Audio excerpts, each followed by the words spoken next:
ለምን ጣልቃ ትገባላችሁ? አሁን እኛ ደግሞ ሻምሶል አናስተናግድ የተሞላ ማድረግ ጠይቀስ መጣ ነው እኔ አስተናግዱኛል አልኩ። ስለዚህ ማታቅ ሰው ከሆንክ ለምን ትገባለህ? እኔ አስተናግዱኝ መቻልኩኝ። ስለዚህ አስተናግዱኛል አልኩም። አሁን ምን መሰለህ አላህ ሁሉ ኃይል ይፈጥራል የሚል ማስረጃ ኡስታዞችን ዑለማዎችን ጠይቀ ወይ ዘና አይ እዚሁ ገስት ላይ ቁጭ ብዬ ፖዞኜ ገብቻ አመጣለሁ ካልክ ገብታ አምጣ። ሌላ ሳክሱ ተውና እሺ አመጣለሁ። አንድ ጥያቄ ተጠይቅ። እስቲ አንድ ጥያቄ እኔ ጥያቄ ማስረጃውን ቃልዬ አሁን አንተ ሚውት አድርግ። ቃልዬ ብሩኬ ጋር ያወራ ፕሊስ። እኔም አንተም ሚውት እናርግና ከሱ ጋር ይጨርሱ። ማለት ቃልዬ በጣም አሚን ብሩኬ በጣም ቅር ያለው ነገር አለ። ለምንድነው እሱ ጥያቄው ላይ በጣም እንዲመለስለት የፈለገው ነገር ስላለ እሱ እንዲፋይ እንዲያርግለትና ጃ ከመለሰለት እኛ እንቀበለዋለን። ጥያቄው ችግር የለውም። እኛ ጥያቄ ፈርተን ሙተን አናቀም። ያየነውን የሰማነውን እንመሰክራለን። ስለዚህ ብሩኬ ይቀጥል፣ ከዛ ይጠይቀናል። እኔ ተመሳሳይ አሁን ሁለት ጥያቄ ጠይቃችሁ እስካሁን ቁጥር ሊረሳ ይችላል። አሁን እንደዚህ አንቀጽ ምዕራፍ ብዬ ላስገድድህ አልፈልግም። ያው ቁጥር ሊረሳ ንባብ ግን አይረሳም። ያነበብካትን ነገር ቢያንስ ኮንሰፕቷን ታውቃታለህ። ንባብ አይረሳም። እኛ እየጠየቅን ያለ ነው ቁጥሩን ብትረሳው እንኳን ያንቀጹን ንባብ ምን ይላል? አሁን ለመለስከው መልስ ከየትኛው ማለት የትኛው የቁርአን ክፍል ነው? የትኛው የቁርአን አያ? ኦኬ ላስታውስክ ምን እንደሚል ላስታውስክ። አዎ እሱ ምንድነው እኮ ላስታውስክ ሐሳቡ ላሳው። ለምሳሌ አላህ ጽንስን በማህፀን ውስጥ የሚፈጥረው ያለ ቃል ነው። ገባክ አይደለ? ያለ ቃል ነው የሚፈጠረው ሱ ፕሮሰስ ማለት ነው። ገባክ አይደለ? ይሄ ነው ያለው ነገር ማለት ነው። አሁን ይሄው ቁርአን ሶስት ጥያቄ አሁን ቆይ አረ ላውራ ንቃን። እሺ ጨርስና አወራለሁ። እሺ ቀጥል። እሺ አሁን መጀመሪያ ዴቭ ምን ብሎ ጠየቀኝ? የአላህ ቃል ፍጡር ነው ፈጣሪ ብሎ ሲጠይቀኝ እሱም መለስኩለት። ጨረሰ። መጀመሪያ የተስማማነው የነበረው አንድ ጥያቄ ልጠይቅ ከዛ ትጠይቃለህ ካለኝ ከዛ ቀጠለና አላህ ያለ ቃሉ መፍጠር ይችላል ያለኝ መፍጠር ይችላል አልኩት መለስኩለት። ሁለተኛ ጥያቄ ማለት ነው። ከዛ በኋላ አንተ የምታስተውሰው መረጃ ስትለኝ እኮ ልመልስልህ ነው። ቆይ ልጨርስ ሲጨርስ ምንድነው የተመለሰው መልስ? አላህ ለምሳሌ በማህፀን ውስጥ ልጆች ሲፈጠሩ ሁን ብሎ አይደለም የሚፈጠሩ፣ በቃ ይፈጠራል። ተረዳኸኝ? ይሄ አሁን እኔ የማውቀው ማስረጃ ነው። እንደ ማስረጃ ለእናንተ በቂ ማስረጃ ካልሆነ ይሶኪ ሌላ ማስረጃ ይዤ እመጣለሁ። ከዛ እኔ ደግሞ አንድ ጥያቄ ብቻ ልጠይቃችሁ፣ አንድ ጥያቄ። ስለዚህ ቁርአኑ ነገርን በ6 ቀን ውስጥ ፈጥሮ ጨረሰ የሚለው ውሸት ነው ማለት ነው። አላህ አሁንም እየፈጠረ ከሆነ እኔ ስለሱ አላወራም እኮ ለሶስት አሁን ምን መሰለ ወደ ሶስተኛ ጥያቄ አትሂድ። ሁለት ጥያቄ ጠይቃችሁ መለስኩኝ። እኔ ደግሞ አንድ ጥያቄ ልጠይቃችሁ። እስቲ መልስ ፍሬም የለውም። እስቲ ብሩክ አንድ ጥያቄ ልጠይቅስ? መልስ ኖ ተራስካው። ስለዚህ ይሄንን ነው እኮ ይሄንን ነው መመለስ ይቻላል። መልስ ፍሬም የለውም። ወደ ሌላ ጥያቄ ወስዳል። መልስ ፍሬም የለውም። ምክንያቱም አሁንም ድረስ አላህ እየፈጠረ ከሆነ በ6 ቀኖች እሺ ሌላ ጥያቄ ጠይቀኝ። ሌላ ጥያቄ ጠይቀኝ፣ ችግር የለውም። ሌላ ጥያቄ ጠይቅ። እሺ ሌላ ጥያቄ ጠይቅ። አሰብ ሲመራመር ነበረ። ስለ አላህ ልጠይቅህ ነው። ያንተ አምላክ አላህ ምንድነው? አምላክ ያንተ አምላክ አላህ ምንድነው ነው እያልኩ ያለሁት። አምላክህማ እንደሆነ እኮ አምላክ ነው። ምንድነው? ምንነት ማለት አምላክና ታሳቢን ዋቢ አምላክነቱ አምላክ ማለት እጅ አለው አይደል? እግር አለው አይደል? ምንድነው? እጅ እግሩ ምንድነው? ንፋስ ነው? አየር ነው? በረዶ ነው? ዛፍ ነው? ድንጋይ ነው? መንፈስ ነው? ምንድነው? አንተ አሁን ድንጋይ ነው መንፈስ ነው አካል ነው ምናምን ያልካቸው ነገሮች ጠቅላላ አላህ አይገልጹም። እንደዚህ አይነቶች እንደዚህ አይነት አይደለም። ምንድነው አምላክህ ምንድነው? ፕሊስ እባክህ አይገለጽም። አላህ አምላክ ነው። አምላክማ ለአንተ አምላክህ ነው እኮ እኔ አምላክህ አይደለም እኮ አላልኩም። ግን አምላክህ ምንድነው እያልኩ አምላክህ ምንድነው ምንድነው ማለት አምላክ ነው ስል ታዲያ ምንን ታሳቢና ዋቢ አድርጌ ነው? ምንነት ነው? አምላክ እኮ ምንነት ነው? ምንድነው? አየር ነው? ምንድነው ማለት አልገባኝም። ንፋስ ነው? ንፋስ ከፍጡር ጋር እባካችሁ አንድ ሰው ሌላ ጣልቃ ሰው የሚገባ ሰው ካለ ወርዳለሁ፣ ችግር የለውም። አሁን ከብሩክ ጋር ጀምሬያለሁ፣ ከብሩክ ጋር ይጨርስ። አላህ በምንም አይነት እሺ፣ አይዞኝ ቀጥልሽ። ያው ላግባባችሁ ብዬ ነው እንዳይ ኮንቨርሴሽናችሁ እንዳይረዝም። አላህ ምንድነው አምላክ ነው ሳይሆን ምንድን መንፈስ ነው ወይስ አካል ነው የሚጨበጥ ነው የሚያዝ ነው ለማለት አይነት አይዲያ ይመስለኛልና ያንን አስመርኩዘ መልስ። ሶሪ በቃ ይሄንን ደግሞ የመለስኩልህ ምን መሰለክማ፣ ይሄ መንፈስ ነው ምንድነው ይሄ የደረደርካቸው ነገሮች የፍጡር ነገሮች ናቸው። አላህ ደግሞ በእንደዚህ ነገር አይመሰልም። በቃ በእንደዚህ አይነት ምሳሌ ምንድነው አይመሰልም። በእንደዚህ ነገር እኔ መስለው መቻል እኮ ከኔና ካንተ አላህ ምንድነው ነው እኮ አምላክ እንጂ መስለህ እሱማ አምላክ ጥያቄው ገብቶሃል? አምላክህ ምንድነው የሚል ገብቶኛል እኮ ገብቶኛል። አምላክህ ምንድነው ስለ አምላክ ነው አትበለኝ። አምላክህ ምንድነው እያልኩ ለምሳሌ እግዚአብሔር ምንድነው ብትለኝ ቆይ መንፈስ ነው እልሃለሁ። ልምጣልክ እግዚአብሔር ምንድነው ብትለኝ መንፈስ ነው እልሃለሁ እንጂ አምላክ ነው አልልህም። መልሼ አምላክህ ምንድነው እያልከኝ አምላክ ነው አልልህም። ይሄ ድንጋይ ምንድነው ብትባል ድንጋይ ነው አትልም። ኦልሬዲ ድንጋይ እንደሆነ እየታየ ነው። አላህ አምላክህ ምንድነው ነው ጥያቄው። መልስህ ምንድነው? ኦኬ ያው ወይም ማንገርክ አምላክ አላህ ለኛ ምንድነው ብለህ ስትጠይቀኝ አምላክ ነው እልሃለሁ። መንፈስ ነው ስትለኝ አይ መንፈስ አይደለም እልሃለሁ። ገባካ? እንዲህ የደረደርካቸው ኤግዛምፕሎች ቆላ ለጨርሰሽ ላስረዳክ እኮ ለመልስልኝ አድሬስ እንድታረግልኝ የምፈልገው እኮ የመለስኩልህ እኮ ነው። ለምን አታስመልሰኝ? የመለስኩልህ እኮ ነው። ቆይ እኔ አምላክ አይደለም ብያለሁ። አምላክ አይደለም ብያለሁ። ኖ እኔ እንደሱ አይደለም እኮ ልመልስልህ። አሁን ገባክ አይደል? ጥያቄ በራሱ ሲጀምር አምላክህ ምንድነው የሚል ነው እኮ አይደል? ልመልስልህ አምላክህ ምንድነው እያልኩ አምላክ ነው አትበለኝ እባክህ። እሺ መልስ። እሺ ልንገርክ ምን መሰለክማ፣ አሁን ለምሳሌ አምላክ የሚባለው ነገር ምንነትን ነው ማንነትን ታሳቢ ዋቢ አድርገን የምንጠቀመው። ይሄንን መልስልኝ። ለምሳሌ እኮ ምንድነው እኮ ነው ጥያቄው ራሱ ምንድነው ነው አምላክህ ምንድነው እኮ ገባኝ። ይሄንን መልስልኝ። አሁን ቋንቋ እየተግባባን አይደለም። ስለዚህ የሚያግባባን ቋንቋ መፍጠር አለብን። አምላክነት ምንነትን ነው ማንነትን ታሳቢና ዋቢ አድርጎ የሚመጣው። ይሄን መልስልኝና እንግባባለን። በቃ ስለ ምንነቱ ነው እየጠየቅኩ ያለሁት። እኔ የጠየቅኩ ጥያቄ አምላክ የሚለው ቃል ምንነትን ነው ማንነትን ታሳቢና ዋቢ አድርጎ የሚመጣው? የቱን ነው ታሳቢና ዋቢ አድርጎ የሚመጣው? ምንነቱን ነው አይደለ? አይ ይሄን መልስ። ምንነትን ነው ማንነትን ታሳቢና የምንጠቀመው ነው ከተባለ አላህ ነው። ምንድነው ከተባለ አምላክ ነው። አዎ ያ አምላክ ደግሞ ከዛ በኋላ ምንድነው ጥያቄ ምን ይመስላል? ምንድነው ካለ አምላክ ነው። ምንነትን ነው እየጠየቀኝ እኮ። ምንነት ከጠየቀኝ ምንነት አምላክ ነው። ምንነት አንተ ምንድነህ? ብሩክ አምላክህ ምንድነው? እኔ አሁን ሰው ነኝ። አንተ ምንድነህ ብትለኝ ስጋና ደም አለኝ እልሃለሁ። ሰው ነኝ።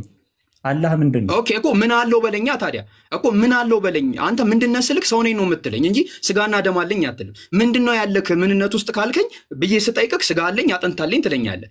አላህ ውስጡ ምንድነው ያለው ካልከኝ እሱን ልመልስልክ። ምንድነው ካልከኝ ግን ምንነትን ታሳቢና ዋቢ አድርገን ስለሆነ ለምንነት የሚመጣው ደግሞ አምላክ ነው። አላህ ምንድነው? አምላክ ነው። በቃ አምላክህ ምንድነው ሲባል መልሱ ምንድነው? አምላክ ነው። አምላክህ ምንድነው እየተባልክ እንዴ? አምላክ ነው እንዴ? እንዴት ያለ ነገር ነው? እሺ መንፈስ አይደለም። መንፈስ ፍጡር ነው፣ መንፈስ አይደለም። እሺ ግዑዝ አካል ነው አይደለም። ምንድነው? አምላክ ነው ማለት አምላካቸውን ሊትራሊ አያውቁትም። ባይዘይ ለዚህ ነው ጥያቄ። ኦኬ ኢማ ለንገርህ ነው አይደለም። አላህ ማለት ቆይ ልመልስልህ። የአላህ እጅ ምንድነው? የአላህ እጅ ምንድነው? ቆይ ልመልስልህ። ቆይ ሰው ነህ ስትለኝ ምንድነህ ስትለኝ እኔ ሰው ነኝ አልኩህ። ከዛ ምንድነው የሚል ነገር ስታስከትል ስጋና ደም አልኩህ አይደለ? አይደል? ኦኬ አላህ እጅ አለው እግር አለው። ይሄንን ቅድም መልሰህልኛል። የአላህ እጅና እግሩ ምንድነው? ኦኬ ላይክ ምንድነው ካልከኝ አላህ መለኮታዊ የሆነ እጅ አለው መለኮታዊ የሆነ እግር አለው ግን ቢጤ የምንገልጽበት የሰው እጅ ይመስላል የሰው እግር ይመስላል ማለት ምን ማለት ነው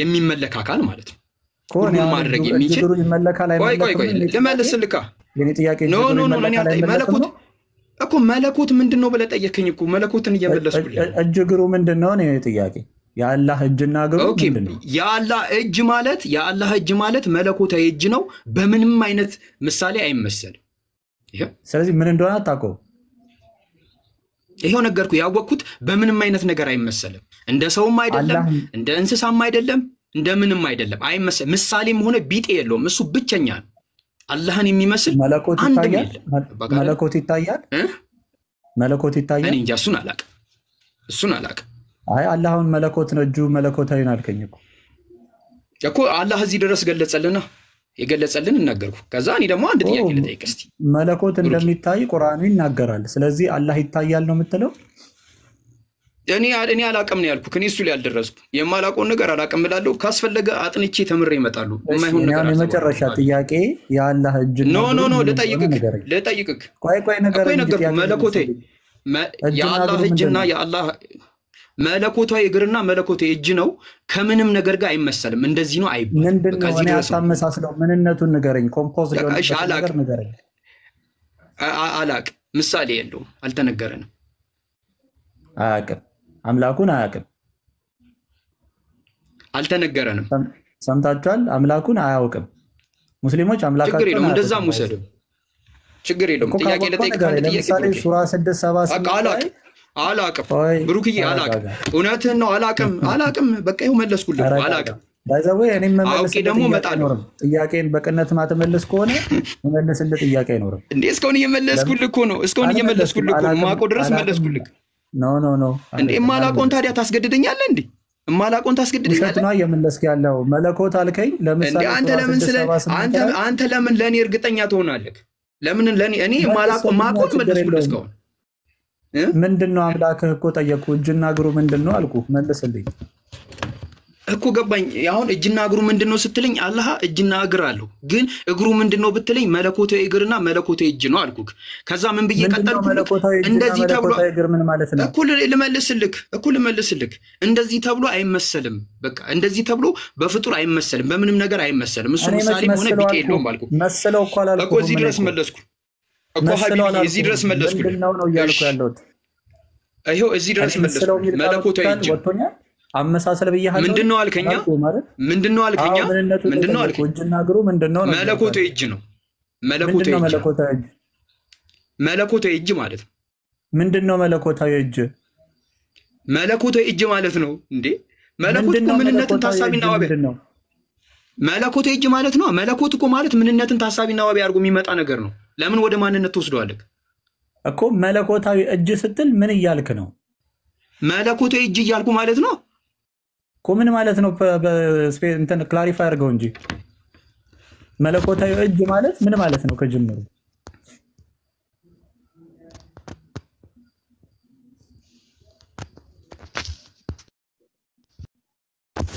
እሺ ሰማለሁ ተቋርጬ ነበር ተሰማለህ መለኮታዊ እጅ ምን ማለት ነው ችግር የለውም አሁንም አስረዳለሁ ችግር የለውም አይም ማለንገርክ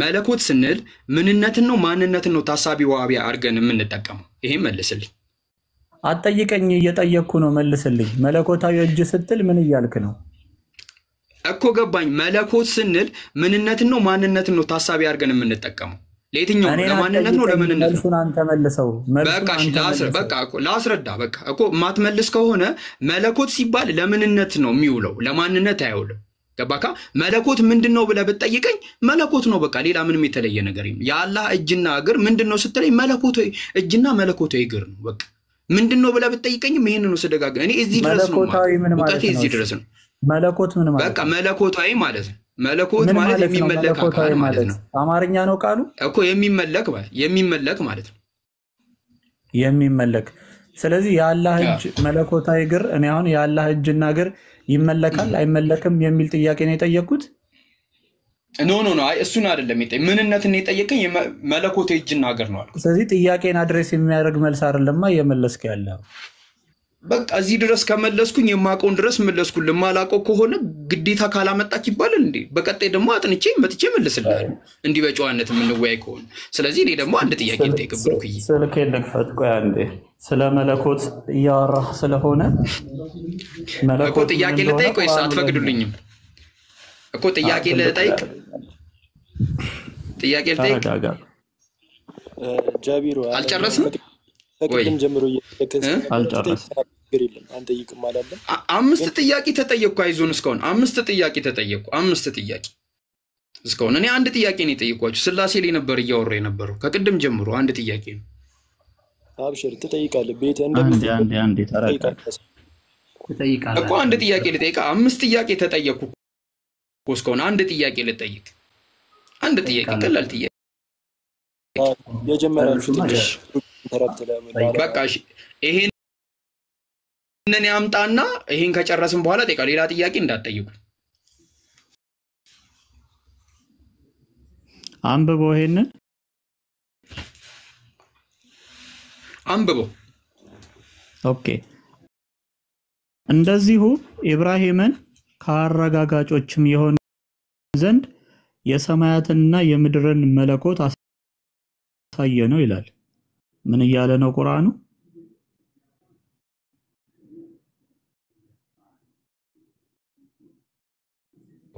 እኔም እየከፈትኩ ስለነበረ ነው ይቅርታ። እንደዚሁም ኢብራሂምን ከአረጋጋጮች ይሆን ዘንድ የሰማያትና የምድርን መለኮት አሳየ ነው ይላል። ምን እያለ ነው? ኦኬ ይሄን ምዕራፍ አላቆም ብሩክ። አዎ ለመለኮት እንዳለ ጥያቄህን ወስደ መለኮት ውስጥ እየደበከው ስለሆነ ይሄው ቁርአኑ መለኮትን በዚህ አይነት መንገድ ያስቀምጠዋል። ምን እያለ ነው? በቃ እንደፈለክ ተረዳው። ይሄንን ምዕራፉን ትነግረኝና ጠይቄ መጥቼ አስረዳሃለሁ። የሰው ልጅ ጭንቅላት ስሉጥ ነው። የሚያውቀው ነገር አለ፣ የማያውቀው ነገር አለ። መለኮት ምን ማለት ነው እኮ ገባኝ። እኔ እሱን አላቆም አልኩህ እኮ። ጠይቄ ልምጣና አስተማሪዎች ምን እንደሚሉኝ ቼክ አድርጌ መጥቼ ጠይቃለሁ፣ እነግርሃለሁ። ምንም ችግር የለው።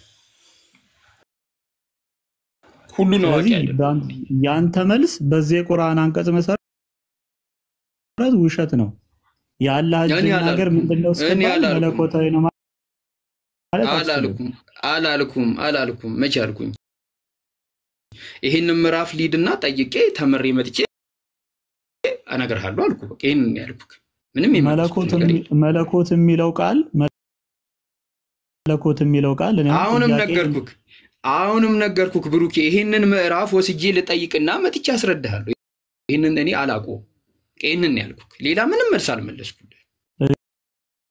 እሺ ስለዚህ ይሄንን የአላህ እጅና እግር ምንድነው?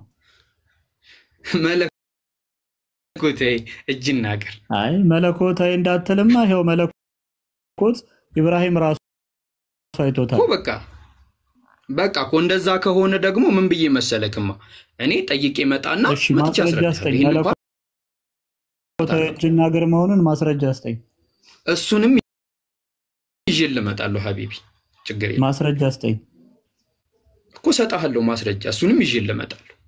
እንደዚህ በሰላም የምንወያይ ከሆነ እመጣለሁ። እኔ ቤቴ ነው፣ ሁሌ መጥቼ እንወያያለን። ችግር የለውም። የማላውቀውን ነገር አላውቅም እልሃለሁ። ጠይቄ መጥቼ መልስላችኋለሁ። አስፈላጊ ከሆነ ደግሞ አስተማሪ ያገናኛችሁና በዚሁ ኢንቫይሮንመንት ልክ እንወያያለን። ችግር የለውም። ልንተዋወቅ ነው እንጂ የሆነ ጡንቻ ምናምን ለመለካካት እስካልሆነ ድረስ ማለት ነው። የምታውቀው ነገር አለ፣ የማውቀው ነገር አለ፣ የማታውቀው ነገር አለ፣ የማላውቀው ነገር አለ። ማላውቀውን ነገር እኔ አልዘላብድም። ስለዚህ ጠይቄ መጥቼ ተምሬ እነግርሃለሁ ማለት ነው። አሁን ወደ ጥያቄ ልሂድ ከፈቀዳችሁልኝ። ካልፈቀዳችሁልኝም ችግር የለውም። እሺ ጃግን ሳክሷ ተመችታኛለች ማለት እኔ እንደዚህ ሁሉ ጊዜ እንደዚህ ነው የምንወያየው። መጥቶ የሚመልሱ ስታስ ካለ አሁንም አሉ፣ ከስርም አሉ። 800 ሰው ገስት ላይ ይታዩኛል። ግቡና መልሱ በላቸው።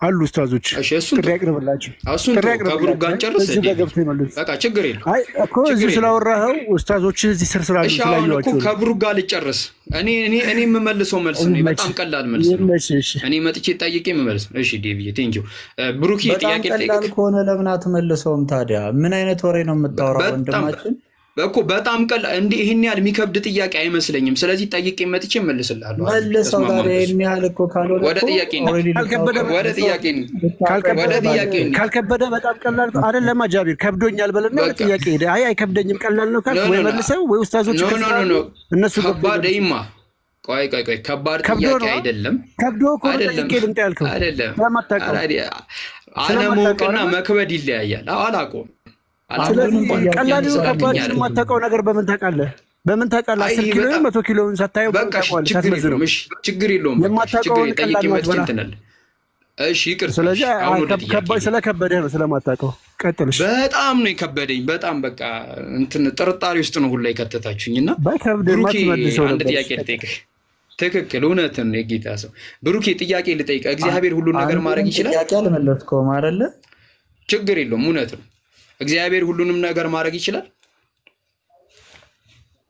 አዎ ይችላል ኦኬ እግዚአብሔር እንደራሱ አይነት ንጽጽር መሰራው ግን ሳታቅ ነው ማለት ነው ቆይ በጣም ኢምፖርታንት ጥያቄ ነው ንጽጽር ሰሪ ነህ ምንም ሳታቅ ነው መሰራው ምክንያቱም እስካሁን የጠየቀኝ ጥያቄ አንድ ማስረጃ በጣም ጠይቄ ያመጣሉ አልክ አንዱንም ጥያቄ ማስረጃ ታቀርብ እውነትን ነው ይገርማል ጃቢር ተረጋጋ ታላቅጥና ጃቢርዬ አንድ ተራሰው እኮ ቢናገር ችግር የለውም ኖ ተራሰው ቢናገር ችግር የለውም እቤትህን ከፍተህ ክርስቲያኖችን አስገብተህ ምናምን ስትጠይቅ ስለማይ ዲቭ አንድ ነገር ልንገር ማለት ነው እኔ ተራሰው ነኝ አንተ ነህ ትልቅ ሰው እኔ ተራሰው ነኝ አንተ ነህ እኔን ትልቅ ያረከኝ እኔ ተራሰው ነኝ አንተ ነህ እኔ ትልቅ ሰው ያረከኝ ሀቢብ እና አታተልቀኝ እሺ እኔ ልክ እንዳንተ ሰው ነኝ ኖርማል ሰው ነኝ አታተልቀኝ እንዳንተ ያቀረብልህና ወደ ጥያቄ ኖ አንድ ጊዜ አዳምጠን ሶስት ጥያቄ አቅርበንልህ ሶስቱንም ጥያቄ አላውቅም መልሱን ጠይቄ እመጣለሁ ብለህ ከተውክ ማለት ነው አንድ የማያውቅ ሰው እንዴት ነው በሩን ቤቱን ከፍቶ የሚያስተምረው ንጽጽር የሚሰራው ይሄ ጥያቄያችን ነው የማያውቅ ሰው እንዴት ነው ትምህርት ሊያስተምር የሚችለው አስብበታለሁ ቴንኪው አሁን ወደ ጥያቄ ልሂድ በጣም ነው የሚያሳዝነው እውነትህን ነው ብሩኬ እግዚአብሔር ሁሉን ነገር ማድረግ ይችላል ብለኸኛልና እግዚአብሔር እንደራሱ አይነት ፈጣሪ መፍጠር ይችላል ይሄን መልስልኝ ምን አይነት ጥያቄ ነው ጠይቀን እንመጣለን አናውቅም ጠይቀን እንመጣለን ጃቢር እንደዛ በለው ብሩኬ ጠይቀን እንመጣለን እሺ ችግር የለም በቃ ጠይቃችሁ ነው አመሰግናለሁ በጣም ለነበረን ጊዜ እናመሰግናለን ጃቢር ይመች ያረ ጃቪር እና ሳክሱ ኮሜንቱን ከፈለጋችሁ ማለት የጠየቀው ጥያቄ በሱ ቤት ትልቅ ጥያቄ ነው የጠየቀው እሱ ብቻ ሳይሆን እግዚአብሔር እንደራሱ ሰው መፍጠር ይችላል አምላክ ልፍጠር ቢል ሌላ አምላክ ይፈጥራልን አለ ሲጀምር አምላክ ይፈጠራል እንዴ አረ ብራዘር አስብ እንጂ ምን አይስልምና ወሃበል ጋይስ ግን ዛሬ የመለሳቸው መልሶች ተመችቶኛል በጣም ኢምፖርታንት ቪዲዮዎች ናቸው ኮሜንቱ ከፈቱላቸው ምን አይነት መልስ መለሰ መሰላችሁ አላህ ነገሮችን ሁን ብሎ አይደለም ይፈጥረው ብለዋል ሁን ብሎ ያለሁን ይፈጥራል ብለዋል እንግዲህ ከቁርአኑ ጋር ቀጥታ ሄዶ ገደል የከተተው ይሄ የመጀመሪያው ጥያቄው ማለት ነው አምላክ እንዴት አምላክን ይፈጥራል አምላክ ሲጀመር አምላክን መፍጠር ይችላል አምላክ ራሱ ሌላ አምላክ አለ ያ ማለት እኮ አላህ ያጥፋቸው ያላህ ቃሉ አላህ ያጥፋቸው የሚለውን ይዞ መጥቶ ነው ወጥቷል ቀላል አላህ ራሱ ሁን ብሎ የሚፈጥረው ሌላ ሁን ቃል ነው ያንንም ሁን ሌላ ሁን የሚል ቃል ነው የሚፈጥረው አንድ እሱ እሺ አንድ አጭር ሐሳብ ልስጥና አንደኛ የጠየቁት ጥያቄ ምንድነው ሙስሊሞች አሁን ይመጡና በጣም ስለ እግዚአብሔር መፈላሰፍ ይፈልጋሉ ሚስጥረ ስላሴ ላይ በማያውቁት ነገር ያቦካሉ ሚስጥረ ስጋዌ ላይ ምንም ባልተረዱት ነገር ላይ በቃ የፈለጉትን ነገር ሲያንቦጫርቁ ይውላሉ ስለ አምላካቸው ሲጠይቋቸው ግን እንደዚህ ነው አይነ ፍጥጥ ጥርስ ግጥጥ እና ሐሳቡ ላይ ሪፍሌክት አድርጉ በቃ ይሄ በጣም ቀላል ነገር ነው ማለት ምንም የኔ ያልከባድም ጥያቄ ጠየቁት ጥያቄ የለም ግን እኔ ፖለቲካቸውን ስለሚደብረኝ ነው መጠየቅ ያልፈለኩት የነበረው ጠይቀውኛል ይስፋይም በደም ተመልሶላቸዋል በደም እስኪ በቃቸው ለዛ ነው ሲቀባበሉኝ የነበረው መጀመሪያ አንዱ ያዘኝ ለሱ ስመልስለት አንዱ ይደራረባሉ ደግሞ ገባቸው አይደለ እና እንትንም ነው እኔ ብዙ መታገልም ስላልፈለኩ ነውና ጥንፍፍና ጥልል ያለ ቆንጆ መልስ ነው የተመለሰላቸው ይሶኪ ምንም አያሳስብም ተዋዋቸውና እነሱን ሐሳቡ ላይ አውሩት በቃ እነሱን ተዋቸው እዛ አታተልቋቸው የኔ ማሰብ ስንጀ አንተ አፍጥርሽ እነሱ ስሚዞ ማለት ሰላም አለይኩም ሁላችሁ ነጥቡ እኮ ቀጥታ እኮ ነው በቃ እንዴት ነው ሰው ጓደኛው ነው እንዴ ፈጣሪው እስኪ ንገረን እንዴት ነው ፈጣሪ ምን አይነት ነው ምናምን ጓደኛው አረጉት ታውቃላችሁ በዛ ሴንስ ነበር ሲያወሩት የነበረው ደግሞ አላህ Subhanahu Wa Ta'ala ያየም የለም የሚያውቀውም የለም እንደዚህ ነው ብለን አንመስደውም ብሎ አምሳያም እንደሌለው ቢጤም እንደሌለው ነግሯቸዋል ከዚህ በላይ የለም መልስ ይሄ በቂ ጥንፍፍ ያለ ራሱ እንደነገራቸው እዛው ላይ ጥንፍፍ ያለ መልስ ነው እነሱ እዛ ላይ የደረቁበት ምክንያት አለመመለሱ ሳይሆን ቀጣይ የሚነሳው ጥያቄ ወደ እነሱ ከዞረ ኦሬዲ እንዴት ጠያቂ እንጫጫል ስድስት ሰው እንዴት እንጫጫል ጠያቂ ሆነ ገብቷቸዋል መልሱ ደግሞ ግልጽ ያለ መልስ ድፍን ያለ ነው እስልምና ይሄ ለምናምን የሚታው ነገር የለውምና ያ ነገር መሰለኝ ትንሽ ያንጫጫቸው والله አለም ጃኪም ማለ ሁላችሁም ሰላም አለይኩም ብያለሁ ሐሳብ አንሱበት ሰላም አለይኩም ወራህመቱላሂ ወበረካቱ ወአለይኩም ሰላም ወራህመቱላሂ ወበረካቱ እንዴት ናችሁ አማን ነው አልহামዱሊላህ በነገራችን ላይ ማለት ነው የሆነ እንትን ብቻ ወይ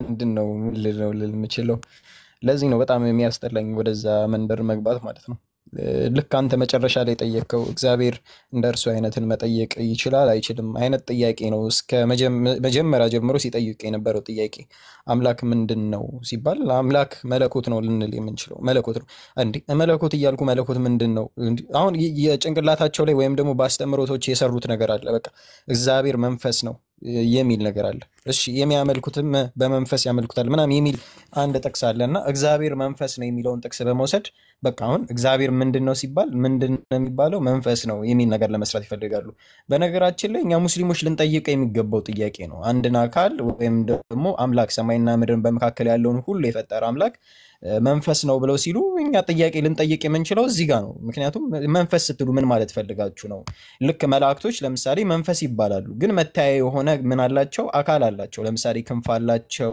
የመሳሰሉት ነገር ግን ምንድናቸው መንፈስ ናቸው ልክ እግዚአብሔር ከመላእክቱ ጋር አመሳስለን መንፈስ ስንል እንደዛ እያልን ነው አይ ቃሉ እንደ ቃል ስንወስደው እኮ ነው ቃሉ እንኳን እንደዛ ወስደ ነው መንፈስ ነው ከተባለ በኋላ ምኖች መላእክት መንፈስ ናቸው ስለዚህ እግዚአብሔር ምንድነው ማለት ነው እንደ መላእክቶች አይነት ነው ማለት ነው ብለን እንላለን አይ ለእግዚአብሔር ሲሆንና ለእነርሱ ይለያል ከተባለ እንዴት ነው የምንለየው እንዴ እነርሱ መንፈስ ናቸው እነዚህም መንፈስ ነው የተባለው መላእክቶችም መንፈስ ከተባለ እግዚአብሔር መንፈስ ከተባለ ስለዚህ እግዚአብሔር መንፈስ ነው የመንፈስ የመላእክቶች አይነት ነው በቃ እንደ መላእክቶች አይነት ነው ብለን ልንል ነው እንደነሱ ነው ምላችሁ እንደነሱ እንደዛ ካለን አይደለም ይላሉ ሶ እንደዛ ከሆነ አላህ Subhanahu Wa Ta'ala አካል አለው ተብሎ ሲባልም ከሰዎች ጋር አካል ጋር ስሙ መመሳሰሉ እንደ ሰዎች ወይም ደግሞ እንደ ፍጡራኖች አያደርገው ሲቀጥል መንፈስ ስትሉ ምን ይያላችሁ ነው መንፈስ ስትሉ ማለት እንዲ ዳመና ማይታይ ማይጨበጠው ለማለት ፈልጋችሁ ነው ወይስ ደግሞ ልክ መዝገበ ቃል ለሚተረጉመው ረቂቅና ምጡቅ ለማለት ፈልጋችሁ ነው ረቂቅና ምጡቅ ለማለት ፈልጋችሁ ከሆነ አምላክ እንደዛ ነው ወይ ካላችሁ አዎ አላህ ረቂቅና ምጡቅ ነው ነገር ግን መንፈስ የምትሉት አምላክ ሰው ልጆችን አካል ከፈጠረ በኋላ የነፋበት ንጥረ ነገርን ያቺም ንጥረ ነገርን ተፈልጎበት ከሆነ ያ ፍጡር ነው ከመጀመሪያው ይሰማል ለምሴ ይሰማል አውቀጥረስ ይሰማል እሺ ሰፊ ላይ ያደርገኝ በጣም ወላሂ እስኪ ክርስቲያኖች ራሳችሁም እዚህ ጋር ያላችሁት አካላቶች እስኪ ምን አይነት ጥያቄ እየጠየቁ እንደነበረ አንድ በቀላሉ አንድ ማሳያ ላሳያችሁ እሺ በክርስትና መጽሐፍት ውስጥ ሃይማኖተ አበው የሚባል መጽሐፍ አለ ሃይማኖተ አበው ዘሰለስቱ ተብሎ የሚጠሩ ሃይማኖተ አበው እንግዲህ የሃይማኖት ይሄ መጽሐፍ ታውቁታላችሁ ሃይማኖተ አበው እና ምን ይላል መሰላችሁ ዘሰለስቱ ምዕራፍ 19 ላይ እንደዚህ ይላል። ልብ በሉ ክርስቲያኖች በተለይ በጣም ልብ በሉ። እግዚአብሔር አይኖች ጆሮዎች እንዳሉት መጽሐፍት የተናገሩትን የቀሩትም እንዳሉት ለእግዚአብሔር የተነገረው ሁሉ የታመነ እውነተኛ እንደሆነ እናምናለን። ነገር ግን አይመረመርም፣ አይታሰብም። ሰዎች ሁሉ በእግዚአብሔር አርአያ በእግዚአብሔር አምሳል የተፈጠሩ ናቸዋል። እግዚአብሔር አይኖች ያሉት ጆሮዎች እንዳሉት አላህ Subhanahu Wa Ta'ala ጆሮ አለው ተብሎ የትም ቦታ አልተገለጸም። አፍ አለው ተብሎ አልተገለጸም። ባይዘ ወይ ማለት ነው። በነገራችን ይሰማል ተብሎ ይገለጻል፣ ግን አሰማሙ እንዴት ነው? በቃ እንደኛ አይነት አሰማም ነው ምናምን ብለን አይደለም። ነገር ግን ይሄው እዚህ ጋር ግልጽ በሆነ አማርኛ ይሄው እምነታችሁ እንደዚህ ያስቀመጠ እግዚአብሔር አይኖች ጆሮዎች እንዳሉት መጽሐፍ የተነገሩት መጽሐፍቶች ላይ ታችሁ ሆነ መጽሐፍ እኛ ወላሂ አንድ በጣም የሚደብረኝ ነገር አንዳንዴ እንደዚህ አይነት እልውስ ሲገቡ ለምሳሌ እግዚአብሔር የብብት ጸጉር አለው ምናምን የሚሉ አይነት ጥቅሱ